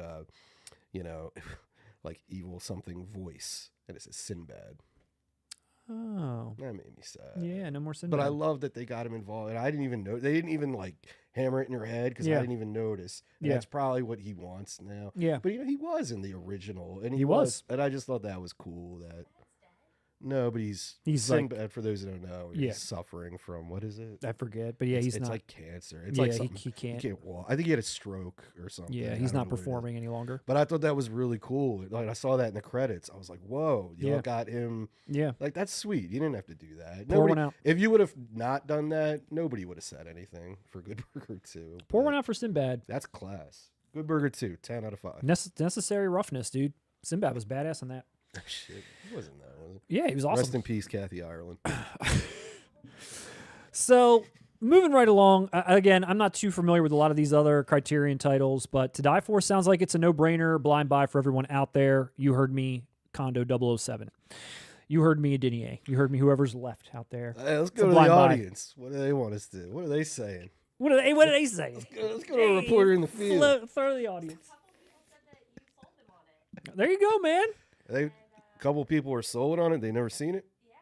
And she also did Dead Calm, which most people But that Dead Calm, someone brought up Dead Calm. Look, I agree. I'm not questioning her abilities, but Dead Calm wasn't her performance. Billy Bathgate, she was in. I mean, she's in a bunch of stuff, but like this was the one that got her that Golden Globe nomination that solidified her as, hey, you're not just Tom Cruise's side chick. Yeah. Side chick. Side What the chick? fuck am I saying? Like Tom, yeah. His side wife. piece. Yeah. His goddamn, His goddamned wife. The BS. It's going off the rails. Off Let's the talk rails. about That's what something these else. live streams are all about. It's all about going off the rails. This is the kind of stuff we usually edit out that the people don't That's see. all it but they feels like it. like. Yeah, this is it like, just oh, Matt's feels- going to edit this out. But I'm not. It's here. Yeah, it goes harder when I know it's not live, but still, yes. I can go as dark as I The want. sentiment Matt will is, take care it of is true. There, trust me. There, I am. Matt will take care of those evil thoughts. I am holding back some. now. But you're right. If it wasn't live, I'd just be like, cool. It'll get edited out. Let's move over to Scream Factory. They're doing some stuff. They're doing like, they're doing Tenacious D, Pick of Destiny. They're doing Willy's Wonderland with Nick Cage. But one of the ones I wanted to just linger on for a second, which is a title that I feel like I've known about, seen here or there, like parts of, like always kind of wanted to really like or love or something. And it's just never clicked for me for some reason. And that's Darkman. And Scream Factory is putting Darkman out February 20th in a regular and in a Steelbook. And, you know, it's a Sam Raimi gem here, previously released by Scream Factory in a Blue Collector's Edition as well. So they're just coming back at it again. It's similar to what they've been doing in the past. It's kind of a near copy-paste job. There's a little bit of new sprinkled in there, but for the most part, it's just carrying things over from the past and changing up the art a little bit. There is a 4K restoration of the original camera negative, Dolby Vision HDR, and a new commentary with a Darkman superfan. How do we get on one of these freaking things? How do we become known as a superfan? Anybody watching us, man, if you could get us in that, we'd love to be a special feature. If they ever do like a pump up the volume or something. Uh-oh, the power just went off. At least on the screen did. Okay, hold on one second. I don't know the Technical are we still live? difficulty, folks, just in case. But the thing was going off. I was trying to get your attention. Oh, Oh, where you was- had 1 more minute. You get one more minute. All right, I'll hold the fort down, Hold the Matt. fort down. Don't worry. Sorry, folks. Our intern is clueless. Matt went in there to put his foot down and handle the situation. He'll be back momentarily. All right, I'm back, everyone. Oh, hey, Matt. Everything good in there? We're still live. Ah, sweet. So anyway, what were you saying about To Die For? I went in the other room and bought it. Good man. Good man. Oh, yeah. So anyone out there watching, if you could get us as a special feature on one of these, I'd love to. Dude, could you imagine if Criterion reached out to the 4K Kings and said, hey, Russ, Matt, can you give us a story about you masturbating to Nicole Kidman for our Criterion release? Nicole Kidman superfan, new commentary. Yeah, dog. I would fucking, come on. How do you get this title? And I'm sorry, what I just described is on equal importance with something as stupid as a film fucking historian. I would like to know how they get their credentials. And just a quick aside, because I think it's funny. I don't know if anyone's ever seen the show Unwrapped, but every once in a while there'll be like an episode about like corn dogs or something weird, and it'll be like corn dog enthusiast. it'll be like bubblegum ball expert. And I'm like, what the how do you become a bubblegum ball expert? What does this even mean? What are these titles? How do you get them? Come on, dude. Let me know. We're sitting here championing movies on discs. We're just as dumb. Let's talk about Darkman. People pumped for Darkman in the chat. Russ, are you pumped for Darkman at all? Are you with me? Are you kind of like lukewarm on this whole thing? I've always been lukewarm on Darkman, but I have a weird background with it. I'm interested to hear yours. I remember a movie that, again, the imagery, this cover is so cool. This character, when you see it in a trailer, you kind of like it just seemed like, wow, this is really neat. And I remember when I watched it at the time, when did this come out? 1990? Mm-hmm. I think I probably watched it on TV. I probably definitely didn't like watch this when I was 8 years old. I remember kind of just being underwhelmed. Like, I feel like this cover sold me a bill of goods that the movie didn't deliver in a way. And that's not the movie's fault. Maybe it is. I don't know. Maybe I should go back and rewatch it. I just feel like I've always wanted to like this movie or be, I don't know. Is it the Neeson factor? Is he a good leading man in a role like this? Does anybody Honestly, out there? I can't answer you because I agree. My experience is a little weird too. Have you seen it? I saw it in the movie theater at 8. Okay.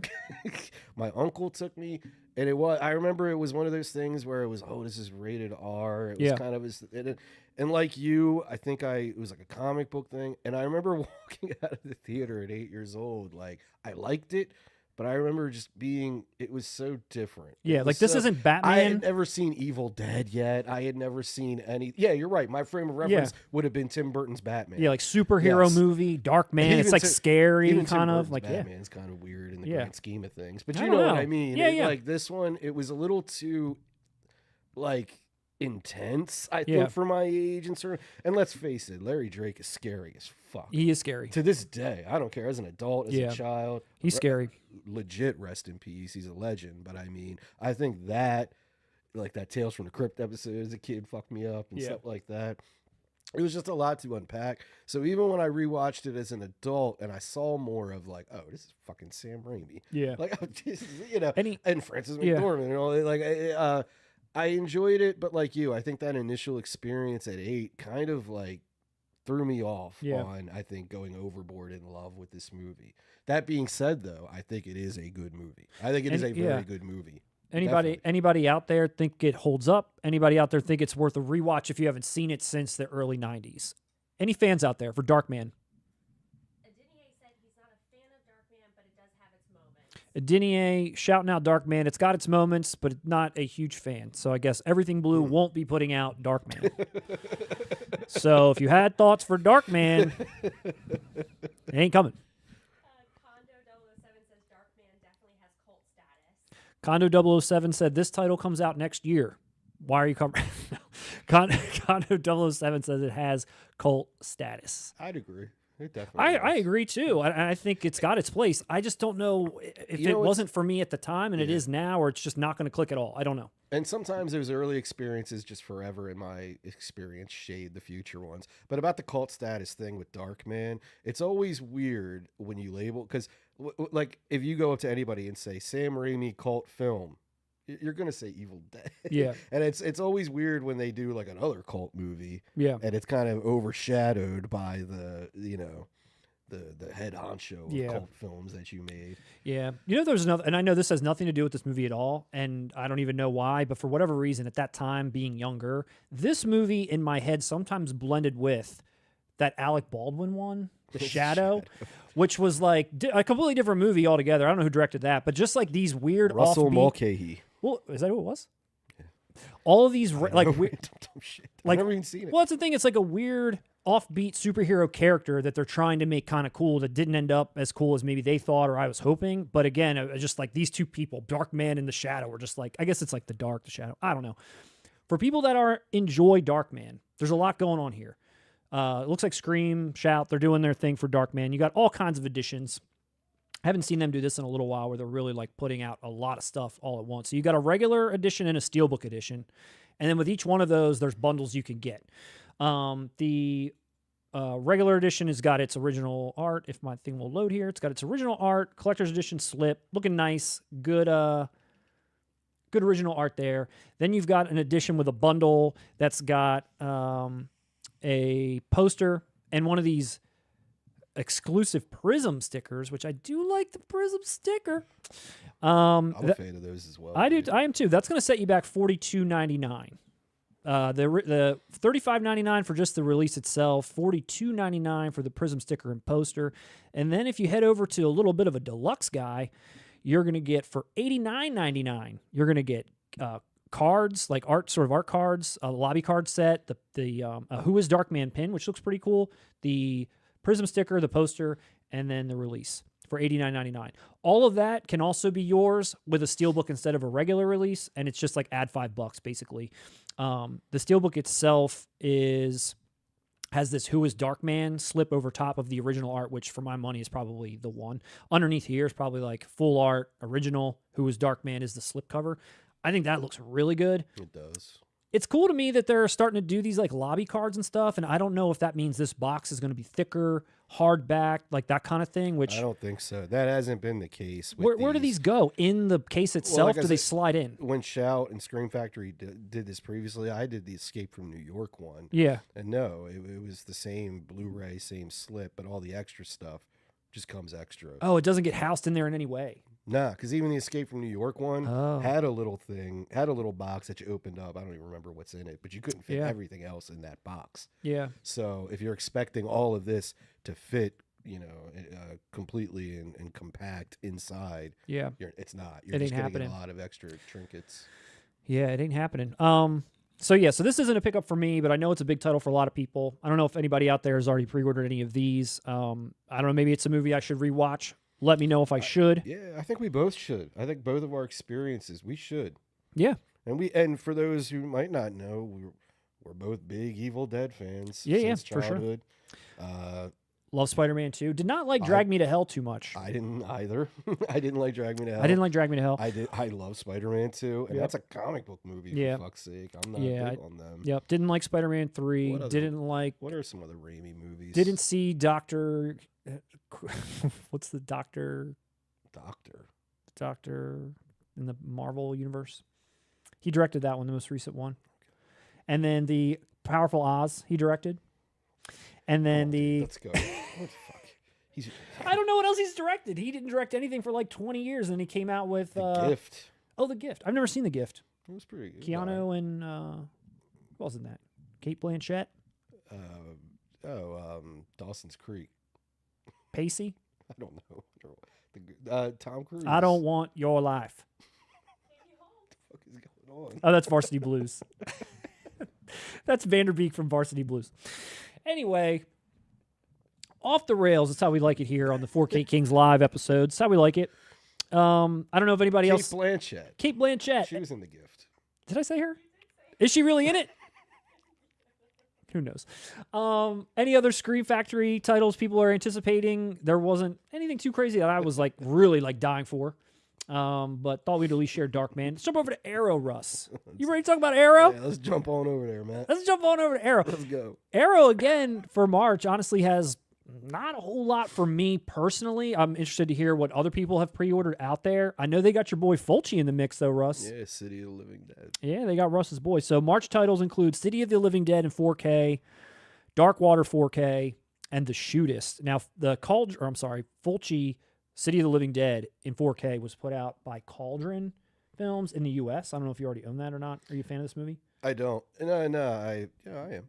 But now Arrow's putting it out in the UK. I know, that's what I was about to say. It's like news, but also, It looks like a nice package. I don't know anything about this movie, but I like how it looks, and I like this cool poster that they give to you, this like extra large poster. It's dope, but like, man, this is the thing that happens with a lot of these Fulci movies. I feel like they almost oversaturate the market. I feel like I've owned Zombie like 18 times, and I probably haven't. It's just it always feels like they're constantly getting re-released and released, which is good. Yeah.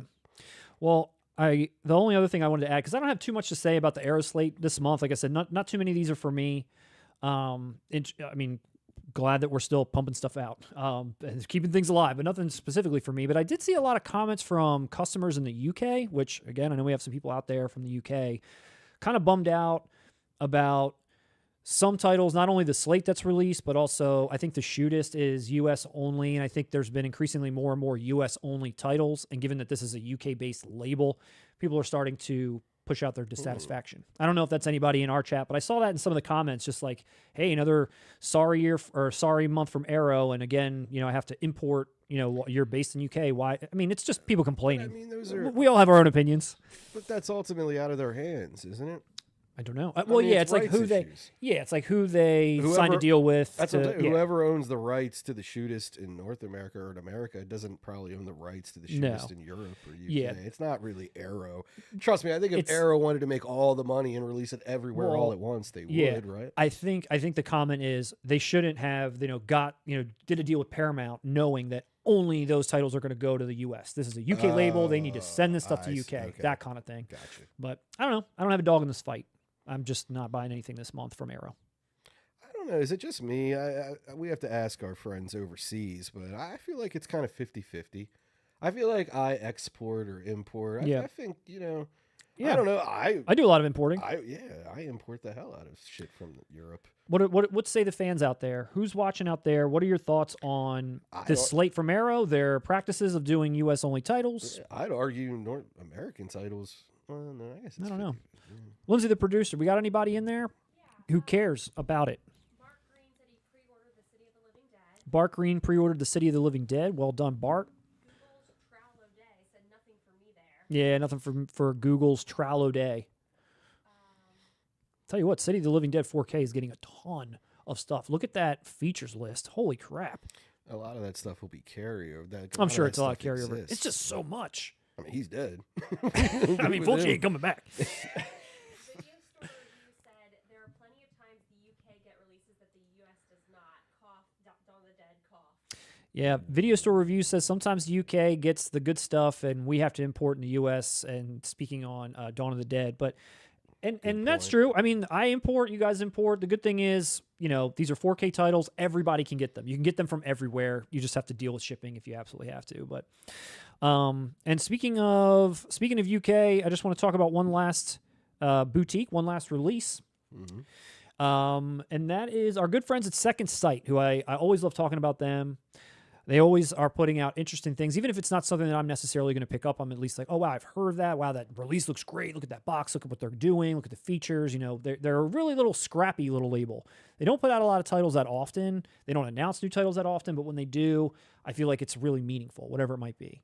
It's either niche to them in their area in the UK, like a specific title that, is really celebrated around there, or it's a excellent take on a bigger name title that maybe everybody might know.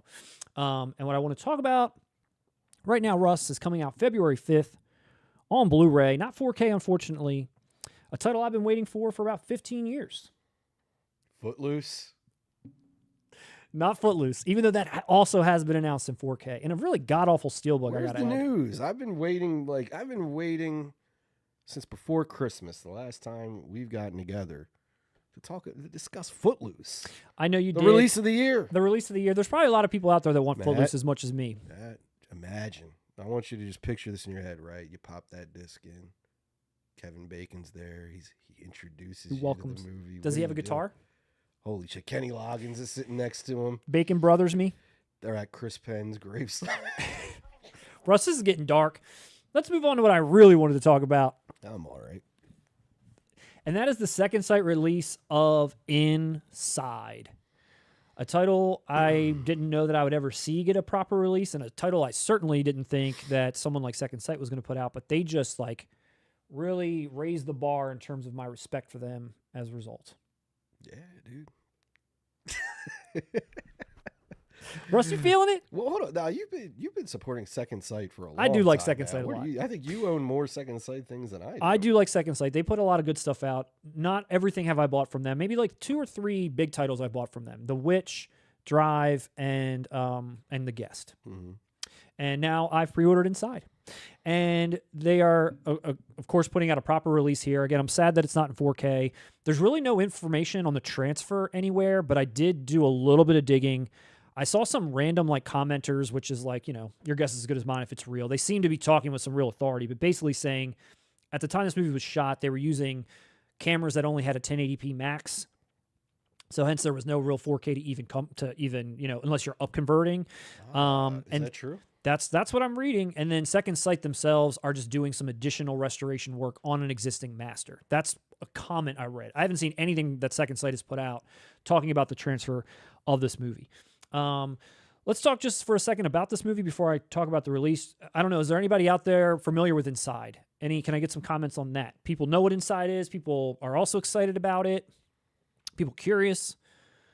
We promise next time we'll have these on the screen. I think we do. We got those on screen. Okay, nice. Invader was here, said Germany did a media book of this I know. years ago with very limited editions. I do remember. Yes. Who asked? Who said that? Invader was here. Invader was here. When I first started really getting back into collecting physical media, which was as a result of this channel, this was one of the first titles I searched around for, and I did see those media books from Germany that you were speaking on. There was 3 different covers, like an ABC. One had like a scissors on it. One had like, a couple of different things, and they were like 500 or something. And, you had to get them on eBay after, which I don't think I ever even looked for. But yeah, I did see those. Those were out there at the time, but nothing in the US. I've got my DVD here, which I know Russ owns also. This is the Dimension Extreme Inside Unrated Edition. The label says one of the scariest movies I've ever seen in my life, bloodydisgusting.com. And I would put it up there. I mean, it's definitely a very horrific, awesome French extreme horror film, which is very gruesome. I've enjoyed showing this to many different people. In a weird way, for anybody that's out there that has seen it, it's very gruesome, but for some weird reason, I feel like it doesn't take it that far, like far enough to where I'm like, oh my God, this shouldn't even be seen by a human. Like, this is definitely far, but still within the realm of like horror, I felt. I don't know, you feel the same way? Yeah, I enjoy it. There you go. I don't disagree with that. Okay. Because, I mean, even like... I'd go so far as to say I don't think it's even as crazy as some of its reputation. That's true. It could I'm have a little actually bit more questioning, reputation. does it have a reputation? I don't even know. You're the only other person I've met who's seen this movie. Well, that's the thing. I'm about gonna to be give it a honest with you. reputation. I don't know what the fuck people think of this. What I enjoy the film. but anyone else out there, before I go any further? Ian Hunt said that his brother told him to watch it on Christmas Eve in the mid-2000s. He told him it was a feel-good festive classic. Ian Hunt said his family members told him to watch it on Christmas Eve because it was a festive classic. This movie takes place on Christmas Eve, so good job. Your family's awesome. I did show this to my wife when she was pregnant, and I want to say, didn't we show this to someone else when they were pregnant? Like, this is just like one of those movies that will kind of leave you triggered a little bit. My wife refuses to watch it to this day. And I guess that's the reputation we're talking about. Does it have it? Is that real, or is it just like in my head I can't watch such a I've thing? seen plenty of horror movies that Yes. Inside. Agreed. But no, not to say that it's tame, but Yeah. I mean, like I've seen plenty of horrors. Like Yeah. you said, and I think that's what you're saying. It feels like a movie the entire time. It feels like a Yes. story. It does. I don't feel like at any point this violence is Real? yeah. Yeah. No. It Yeah. feels like a story. It feels like Panic Room.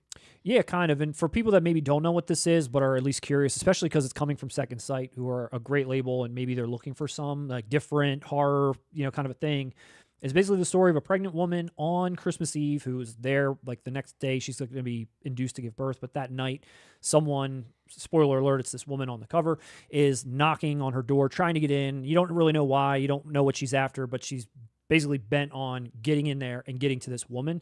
And it gets really wild pretty quickly. It's very, like we mentioned, gory and gruesome and stuff too, but there are some really moody atmospheric moments that are kind of like, creepy, like genuinely scary, which I really do like about this movie. It doesn't just lean into like complete gore and that's it. There is legit scares, I feel like, within this movie. Yeah, no, totally.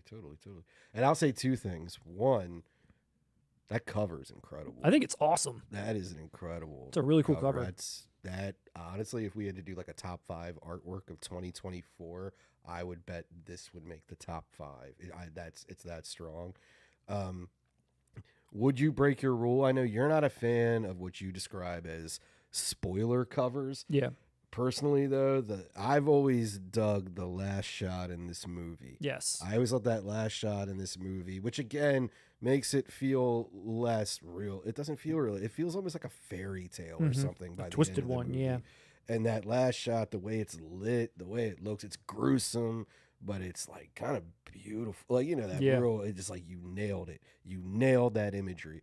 I would love a special edition with like just that silhouette type look, you know, of the, I don't want Right. to say what it is, but I mean, you know what I'm talking Yeah, about, yeah, right? I would have loved that.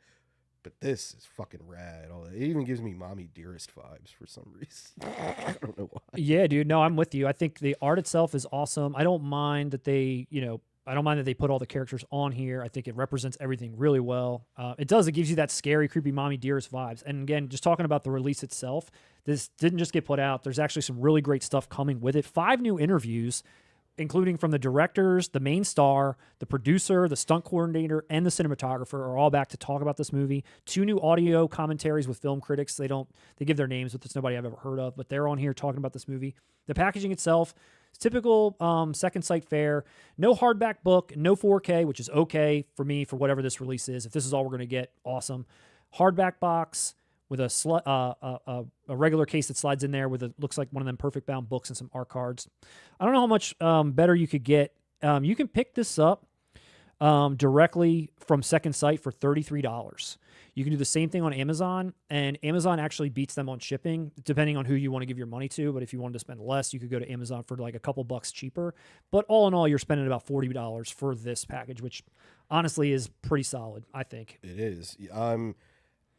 Initially, I was going to hold out on picking this up because I was like, wait, I'll just wait for the inevitable 4K. I want that too.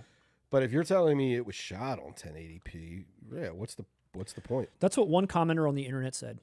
Okay, so there's no real. If there's truth to that, I want to jump all over this release. I know. It's never going to get better than that artwork wise. Nope. And you can also just get the regular release. You don't need to get the whole collector's edition if you don't want to. If you just want to like give it a chance or try to find it out there to stream or something. I don't know if it is, but definitely give this a watch. If you guys out there have not seen this, this is a crazy good horror movie to add to your collection or just to your repertoire of movies you know about, movies you like to show to other people. Pay them back. Pay your family members back that showed you this movie. So the inside, that's sort of our little roundup of boutiques. And before we close out with some Steelbooks, we'll throw it back to the audience. How's the audience doing out there?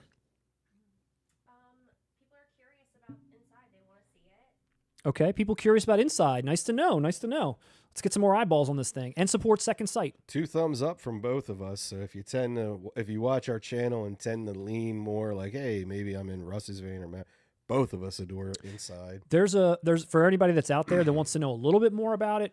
I'm thinking we might cover this deeper once it comes out. But if you want to go back, there's a video that we did where we talked about movies Russ and I really wanted to be released on Blu-ray or 4K. I talk about that movie there a little bit more, maybe more details, some clips of it and stuff if you want to take a look. Anybody can go back and see, but it is outstanding.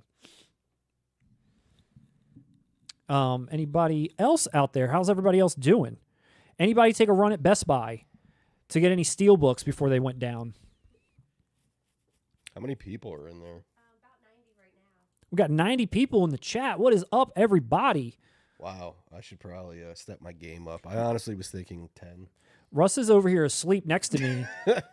he's not going to pander to 10 of you. 90, he might wake up.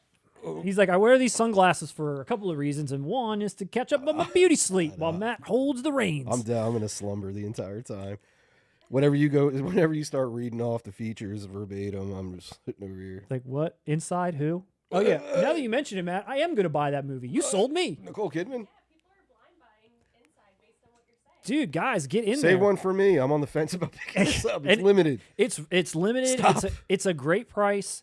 Even check the trailer out. I'm telling you, it's worth. If you haven't seen it or even have seen it, didn't know about it, definitely pick it up. It's a great horror movie that I can't recommend enough. That I hope everybody enjoys. It's a little over the top. I don't know if anybody has seen High Tension. When you think of like the violence level of it, we're talking like that in terms of like what you see, what they show, the kind of gore they portray. That's sort of in the same vein. But again, the story is such that it's just a different level of like creepiness factor. And the story is creepy. And this works better than High Tension. I agree. The reason why is, and I'd say High Tension may be a bit more unsettling, if I'm being honest, but this works better because this has style. High Tension had more of a reality, kind of what you're saying. So when the violence came, it sounds fucked up, but like you enjoy the violence in Inside more than you enjoy the violence in High Tension.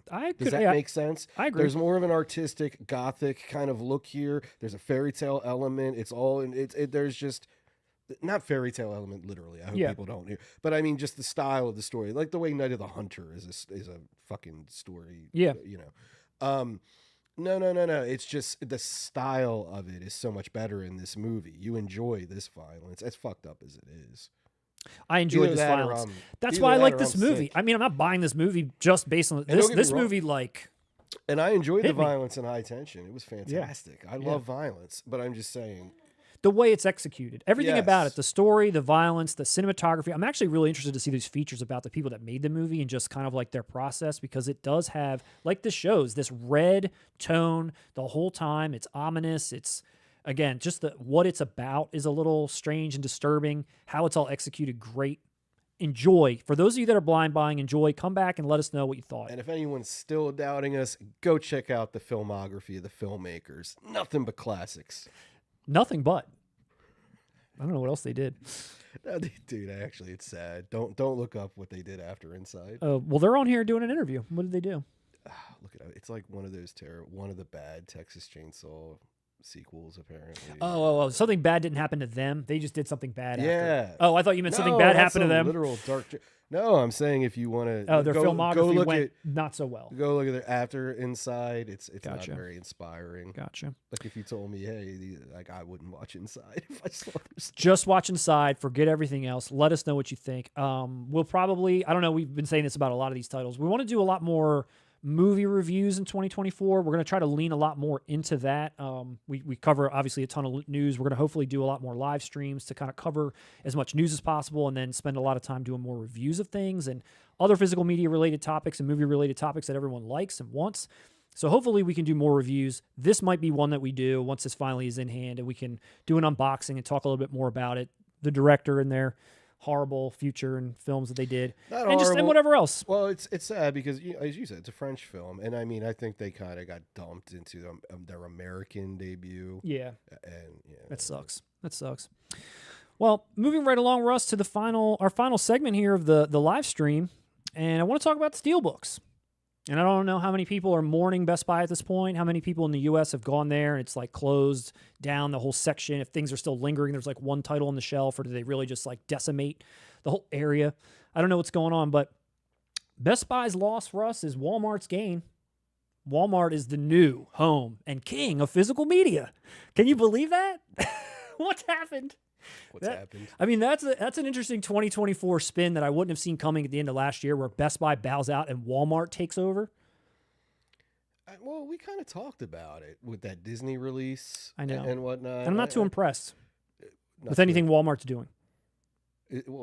Is Walmart controlling it? I don't know. I look at it is Walmart just going to basically inherit whoever does the Lionsgate Steelbooks and all that? Do you think if it's just going to be a literal switch of retailer, that's awesome, and I have no problem. Do you think in any way, when they had a Best Buy exclusive Steelbook, that Best Buy themselves or someone within the company had some like Final Cut rights on what the art looked like? That's what I'm saying. I don't know. Or someone was just like, here it is, put it on your shelf. Yeah. I suspect it's the latter, and if it is, then cool. Just send it. If Walmart's going to take up, like, do it. If Walmart's going to be the literal shelves for the movies to live because other people are creating the art and everything else, fine. But if they have some kind of final cut over what they're putting out, so far what I've seen has been a little shoddy at best. Well, if we're going to take that Disney box set into consideration, no, I don't think Walmart had a final cut over Disney. No.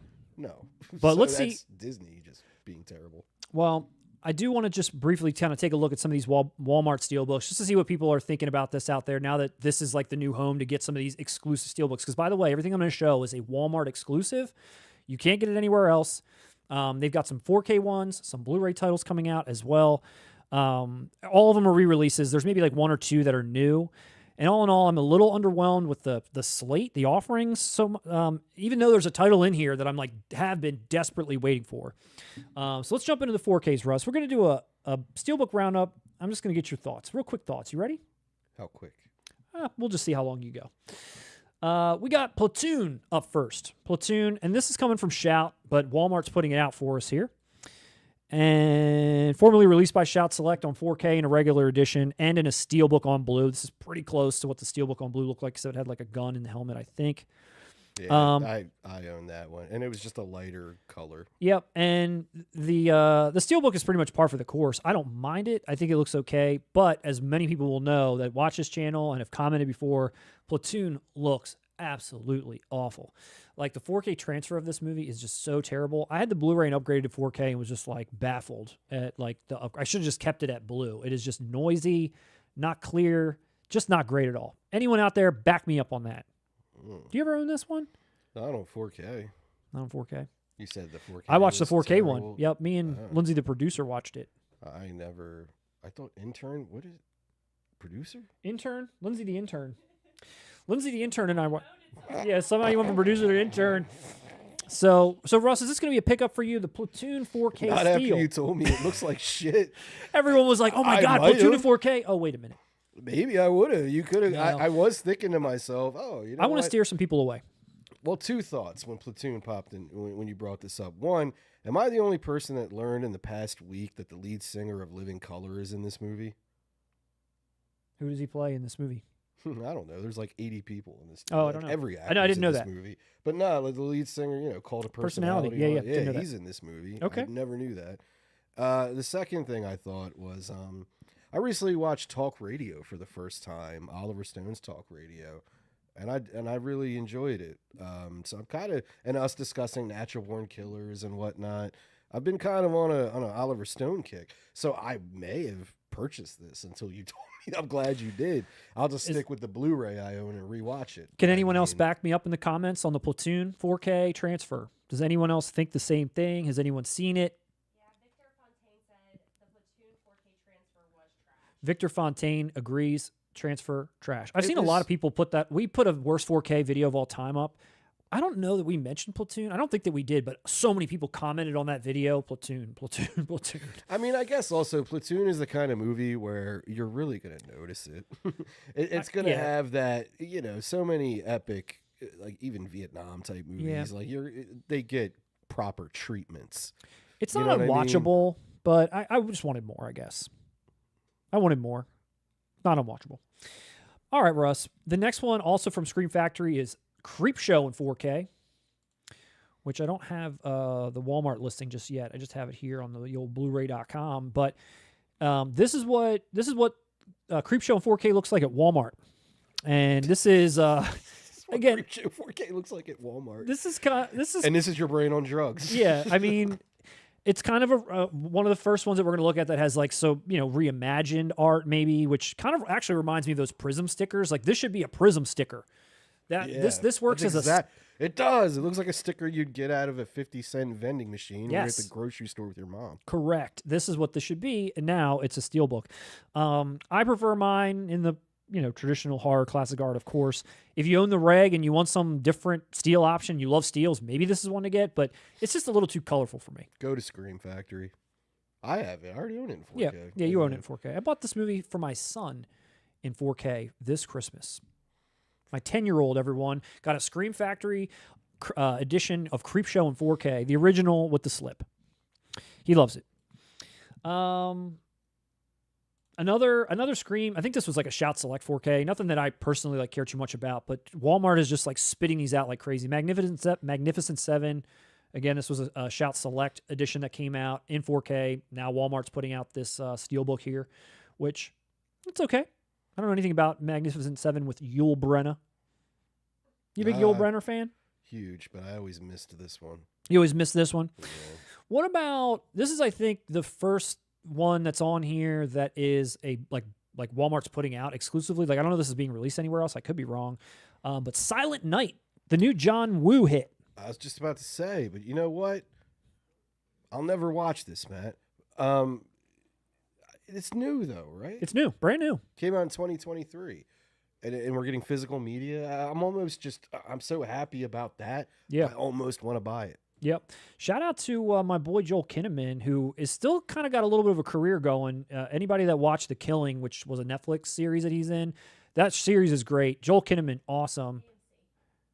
Oh, it started off on AMC, but then they transferred it over to Netflix. I should give AMC. Don't worry, their Matt. You're clout. all about streaming. We know. Yeah, you had to you had to watch season 3 and 4 on Netflix. They were put out on Netflix. AMC started the first 2 seasons. He's in it. He was also in the RoboCop remake. He was also in. Whoa. All right, yeah, I'm never watching this. What's that? What? The RoboCop. He was remake. RoboCop in the RoboCop remake. What's that other one that's got all like David Ayer put out the Suicide Squad? He was in that. So he's been in some stuff. I even saw that. Who the hell was he? I don't in? know, but he was in that. He's got a special This guy place in my sucks. heart for The Killing. Nah, he sucks. But he's in this, and here he is, Walmart exclusive 4K John Woo. I would never watch. I don't care how good that TV show is. You are not Murphy. I reject you on principle as a human being, as an actor, as a father. Any The Killing fans out there in the chat? Not enough to justify RoboCop being remade.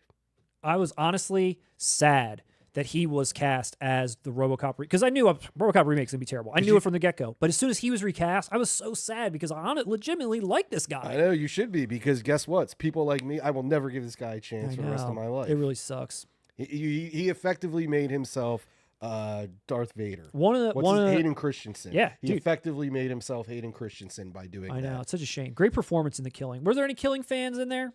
Intern, Lindsay? Not so far. All right, we'll move on then. Sorry, I just got off my own soapbox here. Next, Russ, a movie that you've been telling me to watch repeatedly. Brawl in Cell Block 99 in 4K, Vince Vaughn, Walmart exclusive. Wait, no, I never told you to watch it repeatedly. No, you didn't. Explain, because it's very funny what you did with this movie. Yeah, so you said I should check this movie out. And I forget, what did the director do before this? Bone Tomahawk. Bone Tomahawk, which I also really wanted to see. Bone Tomahawk. I really wanted to see that movie a lot. The reason why I didn't watch Bone Tomahawk is because it's a very long movie. I think I just didn't have the time. 2.5 hours. It's over 2. It's up there. This is longer, Right. think. Brawl in Cell Block 99 came after, even longer. Yeah. And then that Drag Me Across Concrete movie that he did with Mel Gibson is even I longer. I tapped out at this one. Dude, I'm like, I'm not watching. Even longer. And I knew it going in, and you told me that I should check this out. And I was like, okay, I didn't see Bone Tomahawk, but I'll check this one out. It also has Deb from Dexter. Big fan of Deb. That was one of the reasons Yes, I loved, what's her name? Jennifer Carpenter. I loved her a lot. Don Johnson. Okay, I'll check it out. It sounded cool. At the time, too, I forget what I watched, but Vince Vaughn, it appealed to me to see him in this tough guy sort of role. I was like, yeah, I want to see this big, huge guy, like, throw his weight around a little. So I started watching it, and for whatever reason, I don't want to say I stopped liking it or if I got interrupted, but I stopped like an hour plus in, and not a whole lot had happened yet. Well, not a whole lot, I'll say, which is why I didn't go back to it. Well, first off, let me state, I am in no way saying this film is like a masterpiece, required viewing. If you haven't seen it by now and you just never were interested, fine. It's not a movie that's going to convert you if you already didn't kind of like this style of movie.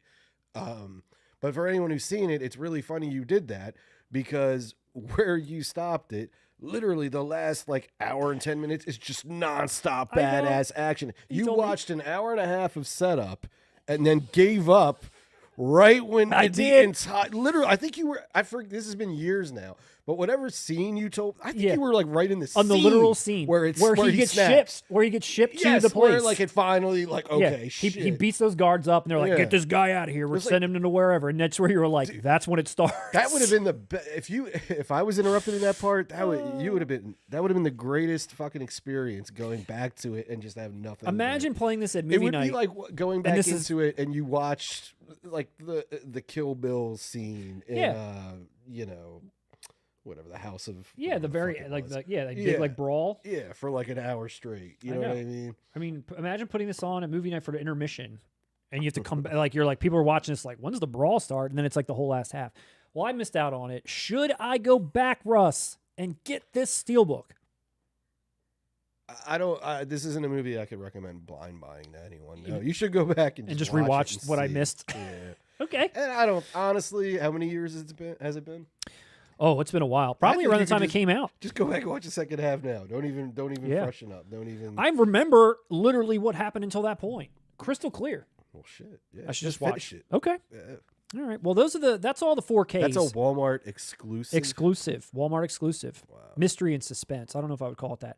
So that's the Walmart 4K lineup. Now we've got lastly some Walmart Blues to take a look at, starting with Hollow Man, which is a cool ass Kevin Bacon movie that if this was 4K, you probably would have had my money. I don't know what they're waiting for in terms of when they're going to put this out. Paul Verhoeven, Kevin Bacon as a villain, which was really awesome to see. I don't know that I had seen him as a villain and really much up until that point, maybe not even ever. And he really works in this movie. Even Elizabeth That's Shue. because you ain't never been. Yeah.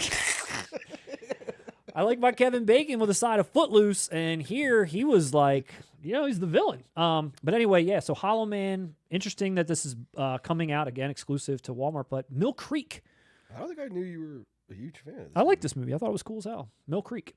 Putting this out through rapey. Walmart. Is it rapey? There is a kind of a scene there. He kind of is doing something while he's invisible, isn't he? I mean, this movie's. I saw this movie for the first time a couple years ago, and It's like Invisible Basic Instinct.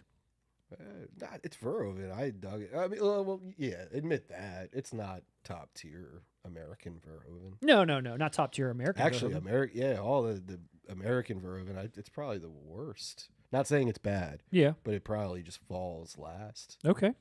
Where would you rate Verhoeven? I guess his American 5 would be Oh well.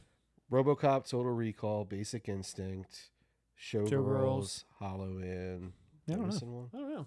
I guess there's 3. Yeah, Well, those what are would you quality. rank? Oh, I mean, Hollow Man would be at the bottom out of all those that you just mentioned, probably. You like Actually, I Showgirls? saw it in the theater.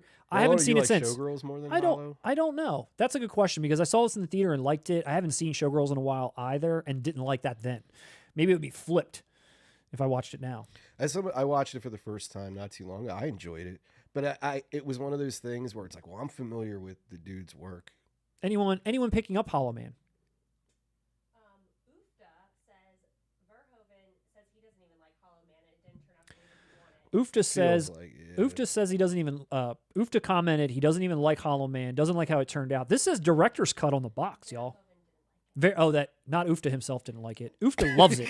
Verhoeven, the guy who made it, doesn't like it. Even though this is his director's cut. Maybe he still doesn't like that either.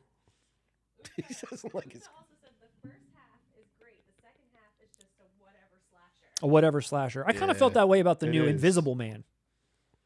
I didn't even watch it, but yeah, no, that's an apt what Ufa said about Yeah, Hollow Man. I agree with completely, but it's still enjoyable. it is. It's still like a great filmmaker doing that. You Yeah. know what I mean? I'd love to check this out. If it was 4K, I would have been on it. But this is a Mill Creek thing, and I guess Mill Creek ain't putting 4Ks I'm with you. out. This was 4K, and dude, I would love it because out of the big 5 Verhoeven American ones, I have every other one on 4K. Yeah. I have that Starship Troopers Steelbook from Best Buy, the Basic Instinct import. Yeah. I got the Total Recall Best Buy slipcase. You got to complete the collection, Russ. I know I got the RoboCop. Yeah. You got to complete the collection. Showgirls, Vinegar Syndrome. Well, I would buy a decent 4K release. Sorry, Blu-ray. You're not getting my money this time. But what about I Know What You Did Last Summer from Mill Creek, Russ? Exclusive Blu-ray from Walmart. Why are you asking me? Big fan of this movie, I thought. Why the fuck would you think I'm a big fan of this? I'm just movie? kidding. I just want to see your You're reaction. offending me. This is from Mill Creek. Again, Mill Creek's not really bringing their A game, I don't think, to Walmart just yet. Matt, stop being so pessimistic. This is physical me. This is where we're at. We're getting I Know You Did Last Summer exclusive Walmart steals, and we're here to talk about it. What about Little Monsters, which I feel like now we're moving over to Vestron territory. So Vestron is now throwing their titles over to Walmart to do exclusive steals. It's really honestly hard to tell what this cartoony picture is going to look like in person, but just at first glance, the drawing I hate. Let me say something, though. You act like Best Buy didn't do this shit. I hated it then. I know, but I'm just saying this is a good sign that maybe it's just a different corporate retail chain doing this. Like, we didn't lose anything. Maybe. It's just because, dude, remember those chintzy ass, like, Die Hard? I had a couple. Psycho. I remember Desperado. There was that ugly ass steelbook that Best Buy, you know what I mean? Yeah. They would do this kind of shit. Yeah. So it's promising. promising. Get the talking heads in your head and fucking enjoy this. Little monsters. I think this art's distracting. This is not promising. Look at Fred Savage's face. It doesn't even look like him. Yeah, all right. So for anybody else out there who are like us, you probably already own that Vestron one anyway, right? What's baffling to me too, I own the Vestron one. Exactly. My son's got it. I don't have it right now. But what I will say is, check this out. Look at this move. Okay, you ready for this move? The move is outside god awful vomit, inside original poster art. All right, that's dumb as fuck. What the hell? Why would you do that? Flip that around. Dude, wait, flip it back again. That actually, if you just remove the title, that actually looks like the insert, It that should looks be. like the opening of a Steelbook. Yes, that's what I'm saying. Why are you doing this looks cool. You're right. Yeah, get your shit together. That's Look, dumb and as look, hell. and look, when you look at the original art, look at that picture of Fred Savage, which I believe is a photograph, and then you look at the artist that tried to like redo it. They didn't even get the like the little smirk right. It looks they had to add glasses to him. It's just bad, dude. This is not good. They're selling that as 80s. They had to fill his hair in. Not good. Vestron, not impressed here. Next one from Vestron, Russ, Shivers. Shivers, which is a Vestron release. You talked about David Cronenberg earlier. And I have a badass import from Germany of a 4K digibook, media book. Of Shivers. And the alternate covers they had, I'm sure it's sold out now, but awesome. Man, it's beautiful. So this is, again, a Blu-ray that's coming out from Walmart. Same deal. Inside, Dude, what the hell? Inside, you've got the original art. Outside, you got this underwater seaweed art. I don't know what I'm looking at here.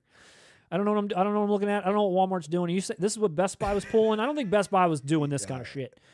They're just pulling old discs out, giving you some weird art, and teasing you with what it should be on the inside.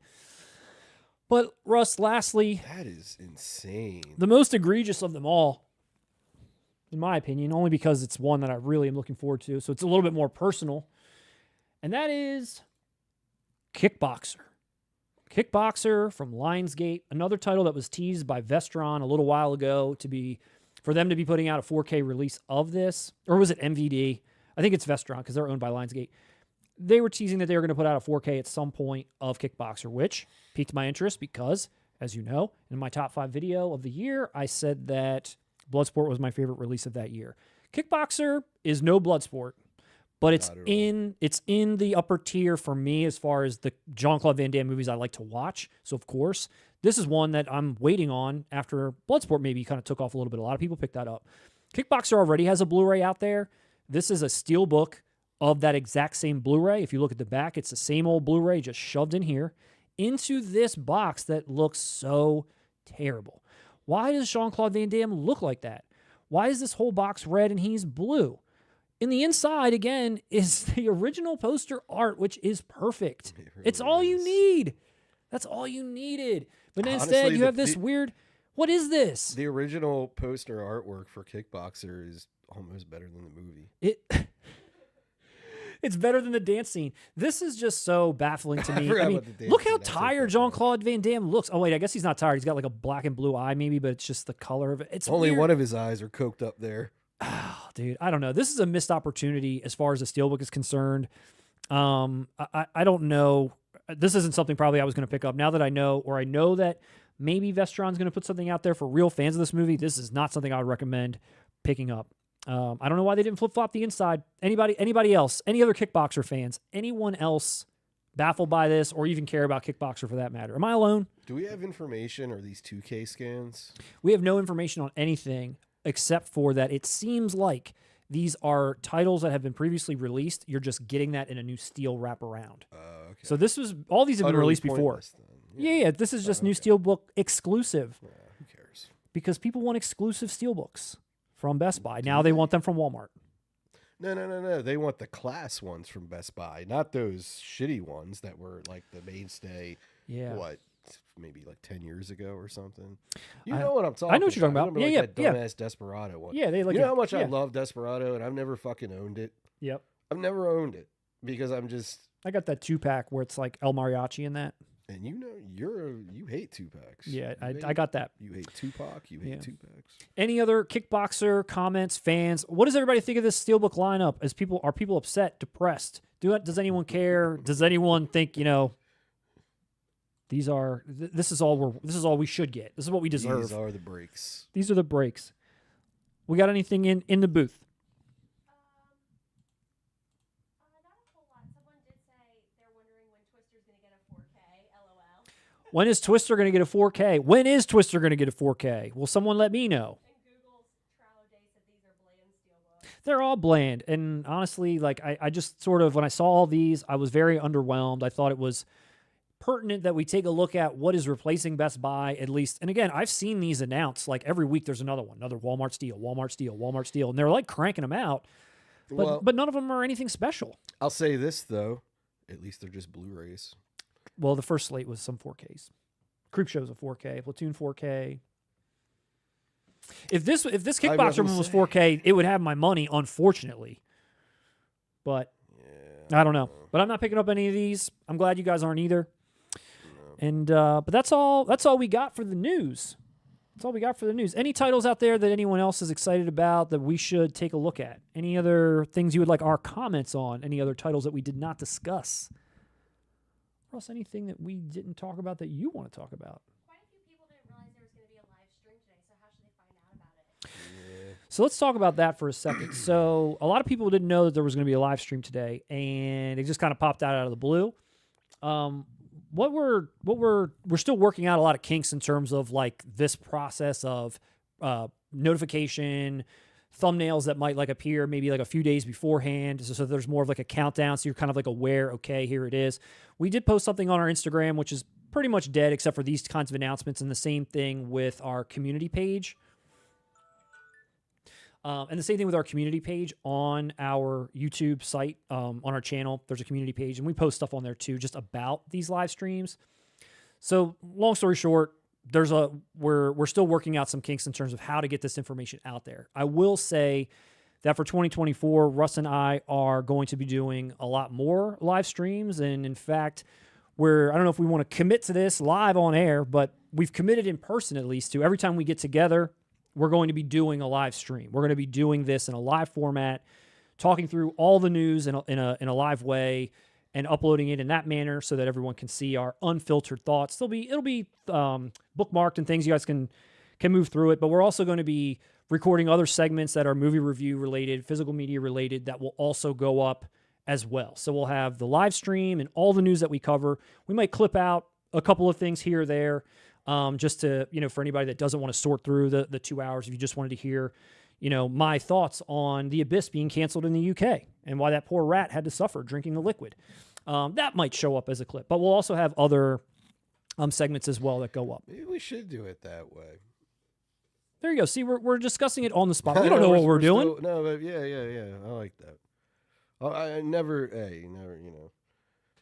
discuss business In front of the company. Yeah, just with family. Family only. Wait till the cameras are off. Yeah, well, But in a nutshell, that's sort of what's going on. We're going to be live streaming every other week, every other Wednesday, same time from 5 o'clock, roughly to about 7:30. That live stream will go up, and then we'll have a lot of other segments that go up alongside it. Again, movie review related and so forth. That's our strategy for 2024. And again, in terms of making people aware, hopefully by the next one, it'll be a little bit more firm in place. We're also going to get, maybe a couple other things situated for the live stream to make it a little bit more interactive. But, room to grow as far as the live streaming is concerned. But it'll still be the same channel, the same kind of information and segments that people are used to for the most part. But hopefully more content. I'm thinking that'll give us more stuff to put out there for people to enjoy. We'll have live stream stuff. We'll have pre-tape stuff. It's a year of 4K Kings.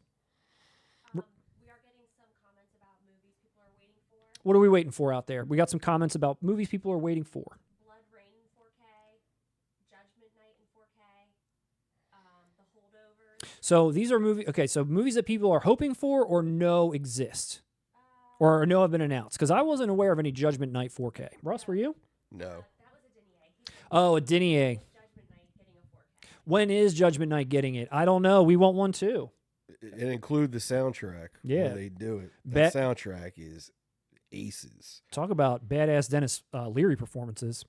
People also want Cape Fear. Badass Everlast performances as well. People want Cape Fear. Do they want the Scorsese or the Mitchum version? I don't know. And they want The Crow in 4K. Russ, you I in want an The earlier, Crow. I was going to say in an earlier segment, Russ talked about The Crow. Do you want to expound upon your thoughts on The Crow? Well, The Crow is on my list as well. We shot our most anticipated segment that should go up within the next couple days or so, and I discuss my thoughts on The Crow there. Yeah, some good ones. Yeah. Some good thoughts. Yeah, sure. Really want the separate box, Conan. They want them separated. So many people want this separate. I didn't tell my Conan story.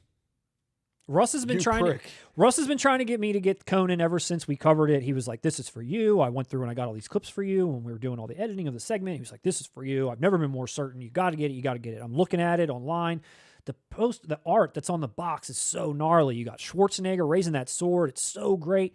It's pre-order $45. It's really not much, but it's a lot for a blind buy and a lot for a random Schwarzenegger movie we've never heard of. But everyone's flooding the comments. Some of our favorite viewers and people we've known for a long time are like, "You got to get it. Don't sleep on this. Get it, get it, get it." Russ is texting me like almost every week, "Matt, you're going to miss out on this. Don't forget. Just pre-order it. Just wait." It's I not. know you, dude. It is yeah. your movie. You're like, it's not going to charge you until it ships. You don't worry. Blah blah blah. Ask for Christmas, maybe. You were going so hard, and then and I was like, I don't know, dude. And I didn't pick it up. And then one day you texted me and you're like, "Okay, look, if you're not going to get the single one, because I like the second one. I've only seen the second one. I haven't seen the first one. I think we talked about that before. But Russ was like, send me a text.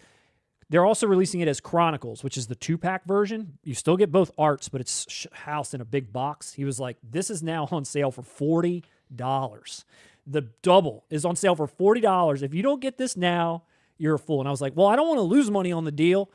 So I ended up picking up the I'd be a fool not to not pick it up at this rate. So I got both Conans in the double box and not the solo. So that way, at least for $40, I can say, at least I have one movie in there I really do like, and hopefully I end up really liking the first one. You will. Story complete. I get, and you grew up on the second one. You're gonna like the first one better. Okay, I'm excited. Yeah, easily. Guarantees. Anyone else guarantee I'm gonna like Conan 1 better than Destroyer? Conan the Barbarian more than Destroyer? Not only, I would say that to anybody.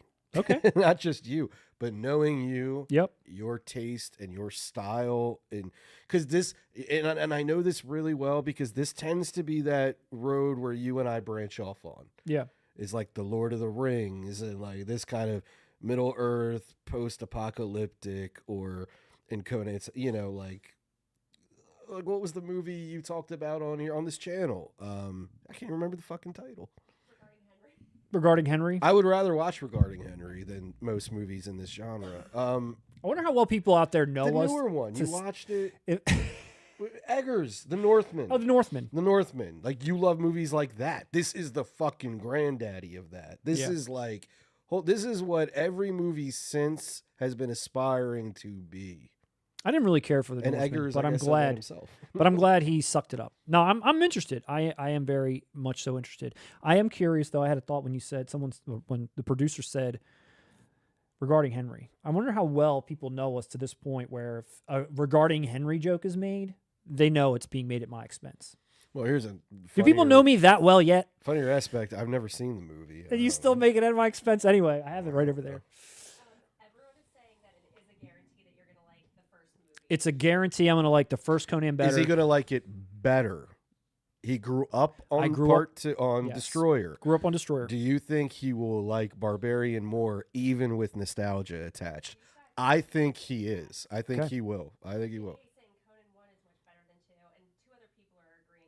All right, there you go. It's one of those. I'm telling you, it's. Let me think of a good example.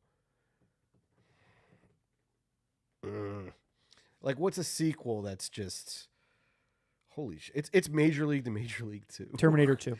It's major. Hell no. No, Terminator 2. No. And I know I go harsh on Terminator 2. Terminator 2 is a way better sequel. I just wanted to say Terminator 2. And I want to get a rise out of you. People get true mad lies. at what I say about Terminator 2. And again, it's one of the, and my thoughts on Terminator 2, it's the same thing. Dude, that's how you know it's fanboy kind of stuff. Because it's the same thing I say about True Lies. If you listen to what I'm saying, I'm not fucking saying it's bad. I'm not criticizing it. It's just usually the stuff that you say in the way I say it, it's typically an insult to certain filmmakers. But Cameron is not certain filmmakers. He's James Cameron. My favorite part about you, Russ, one of my favorite things about you, when you're talking about a movie like in that way, and we've had these conversations before, The Revenant is one where you will say something about, you will say that exact phrase, this movie is not bad. This is this kind of great movie, blah, blah, blah, blah, blah. Mm-hmm. but you spend a majority of your time talking about why you don't like it. So then, therefore, I think people are like, well, he must not like True Lies. It's not bad, but I'm going to talk for 20 minutes why it's lesser James Cameron, no good, this, and this. But it's not bad. And that's why I like you. Thank you.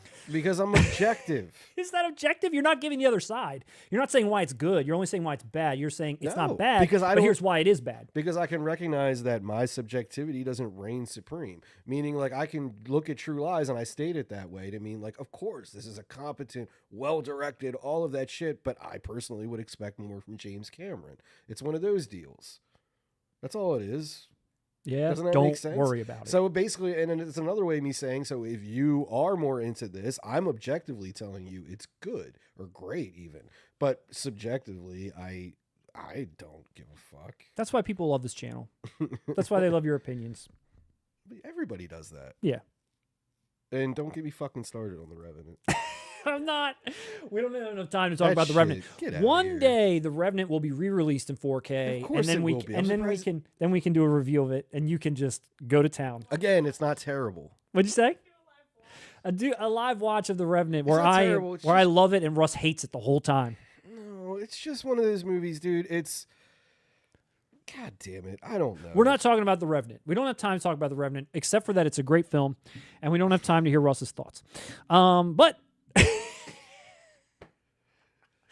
thank you everyone It's all right. for It's all attending. right. We'll get there. It's like it's a 3 out of 5.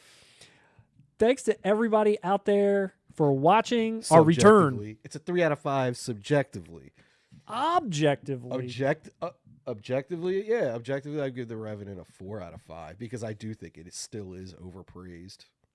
Okay. Overpraised. It's a whole lot of nothing at the end of the day. Wow. Story, emotion, character. It like you didn't need that much bloat. It was more up its ass about the way it's being made, in my opinion, than what it. Come on, Love it. and fucking Tom Hardy and his voices. Get out of here.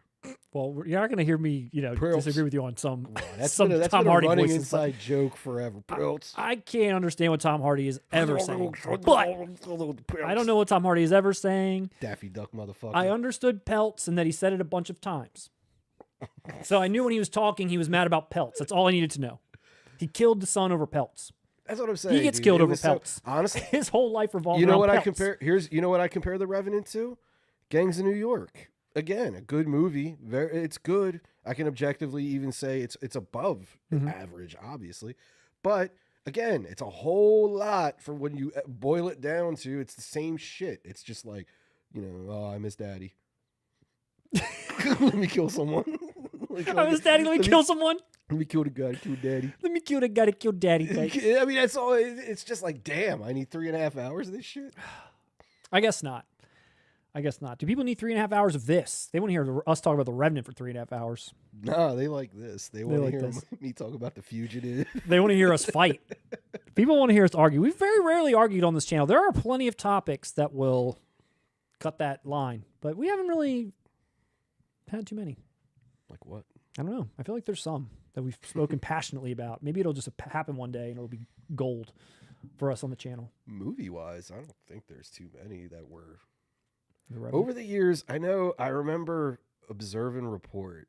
We disagreed on that, I didn't like that. but I don't think we disagreed on it to a point of like arguing. Hatred. Well. Equilibrium. I remember I didn't like that. You like that? I wish they would put Equilibrium out in 4K. Come on, Equilibrium. Right next to my Under Siege 4K. I'd probably buy Under Siege. Who out there would buy an Under Siege 4K? I'd buy Under Siege. Hell yeah. I'd buy Under Siege too. Hell yeah. So, Eric Bogosian. I just said I watched. Jesus Christ. Dude, there's a lot of people in Under Siege too. It's insane. Some reason Alaska? Yeah, on like the On fucking Deadly train. Ground. Oh no, you're talking about that. Yeah. Okay. That's a totally different. Gotcha. That's Under Siege 3. Well, Russ, on that note, it's been a pleasure rejoining you here in the 4K Kings studio set in wonderful Los I miss it. Hollywood, California. Yeah. And thanks to everybody that has getting here. thanks to everybody that has hung in there. Like I mentioned before, stick around. We're going to be doing live streams pretty much every other week. We're going to be covering news in this manner. Drop by, say hi, let us know what you're checking out. Pretty soon, like Russ also mentioned, Coming up on the channel, we'll have our most anticipated releases of 2024. We'll be sharing that with everybody.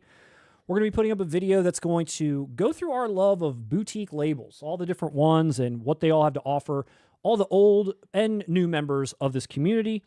We'll have, of course, a few most likely unedited clips from this live stream going up, just for anybody that doesn't want to sift through 2 hours. We might throw a couple of little gems up there, here and there. And then in the very near future, Russ and I will be sharing our entire 4K collections with the people at home. It's quite a lot. We're trying to figure out how that's going to work, how we can best represent our collections to everyone there. But we've got a lot coming up in 2024 and really excited about it. Me too. Me too. So thank you, everybody. We'll see you soon. We'll see you at the movies. Lindsay, the producer. See you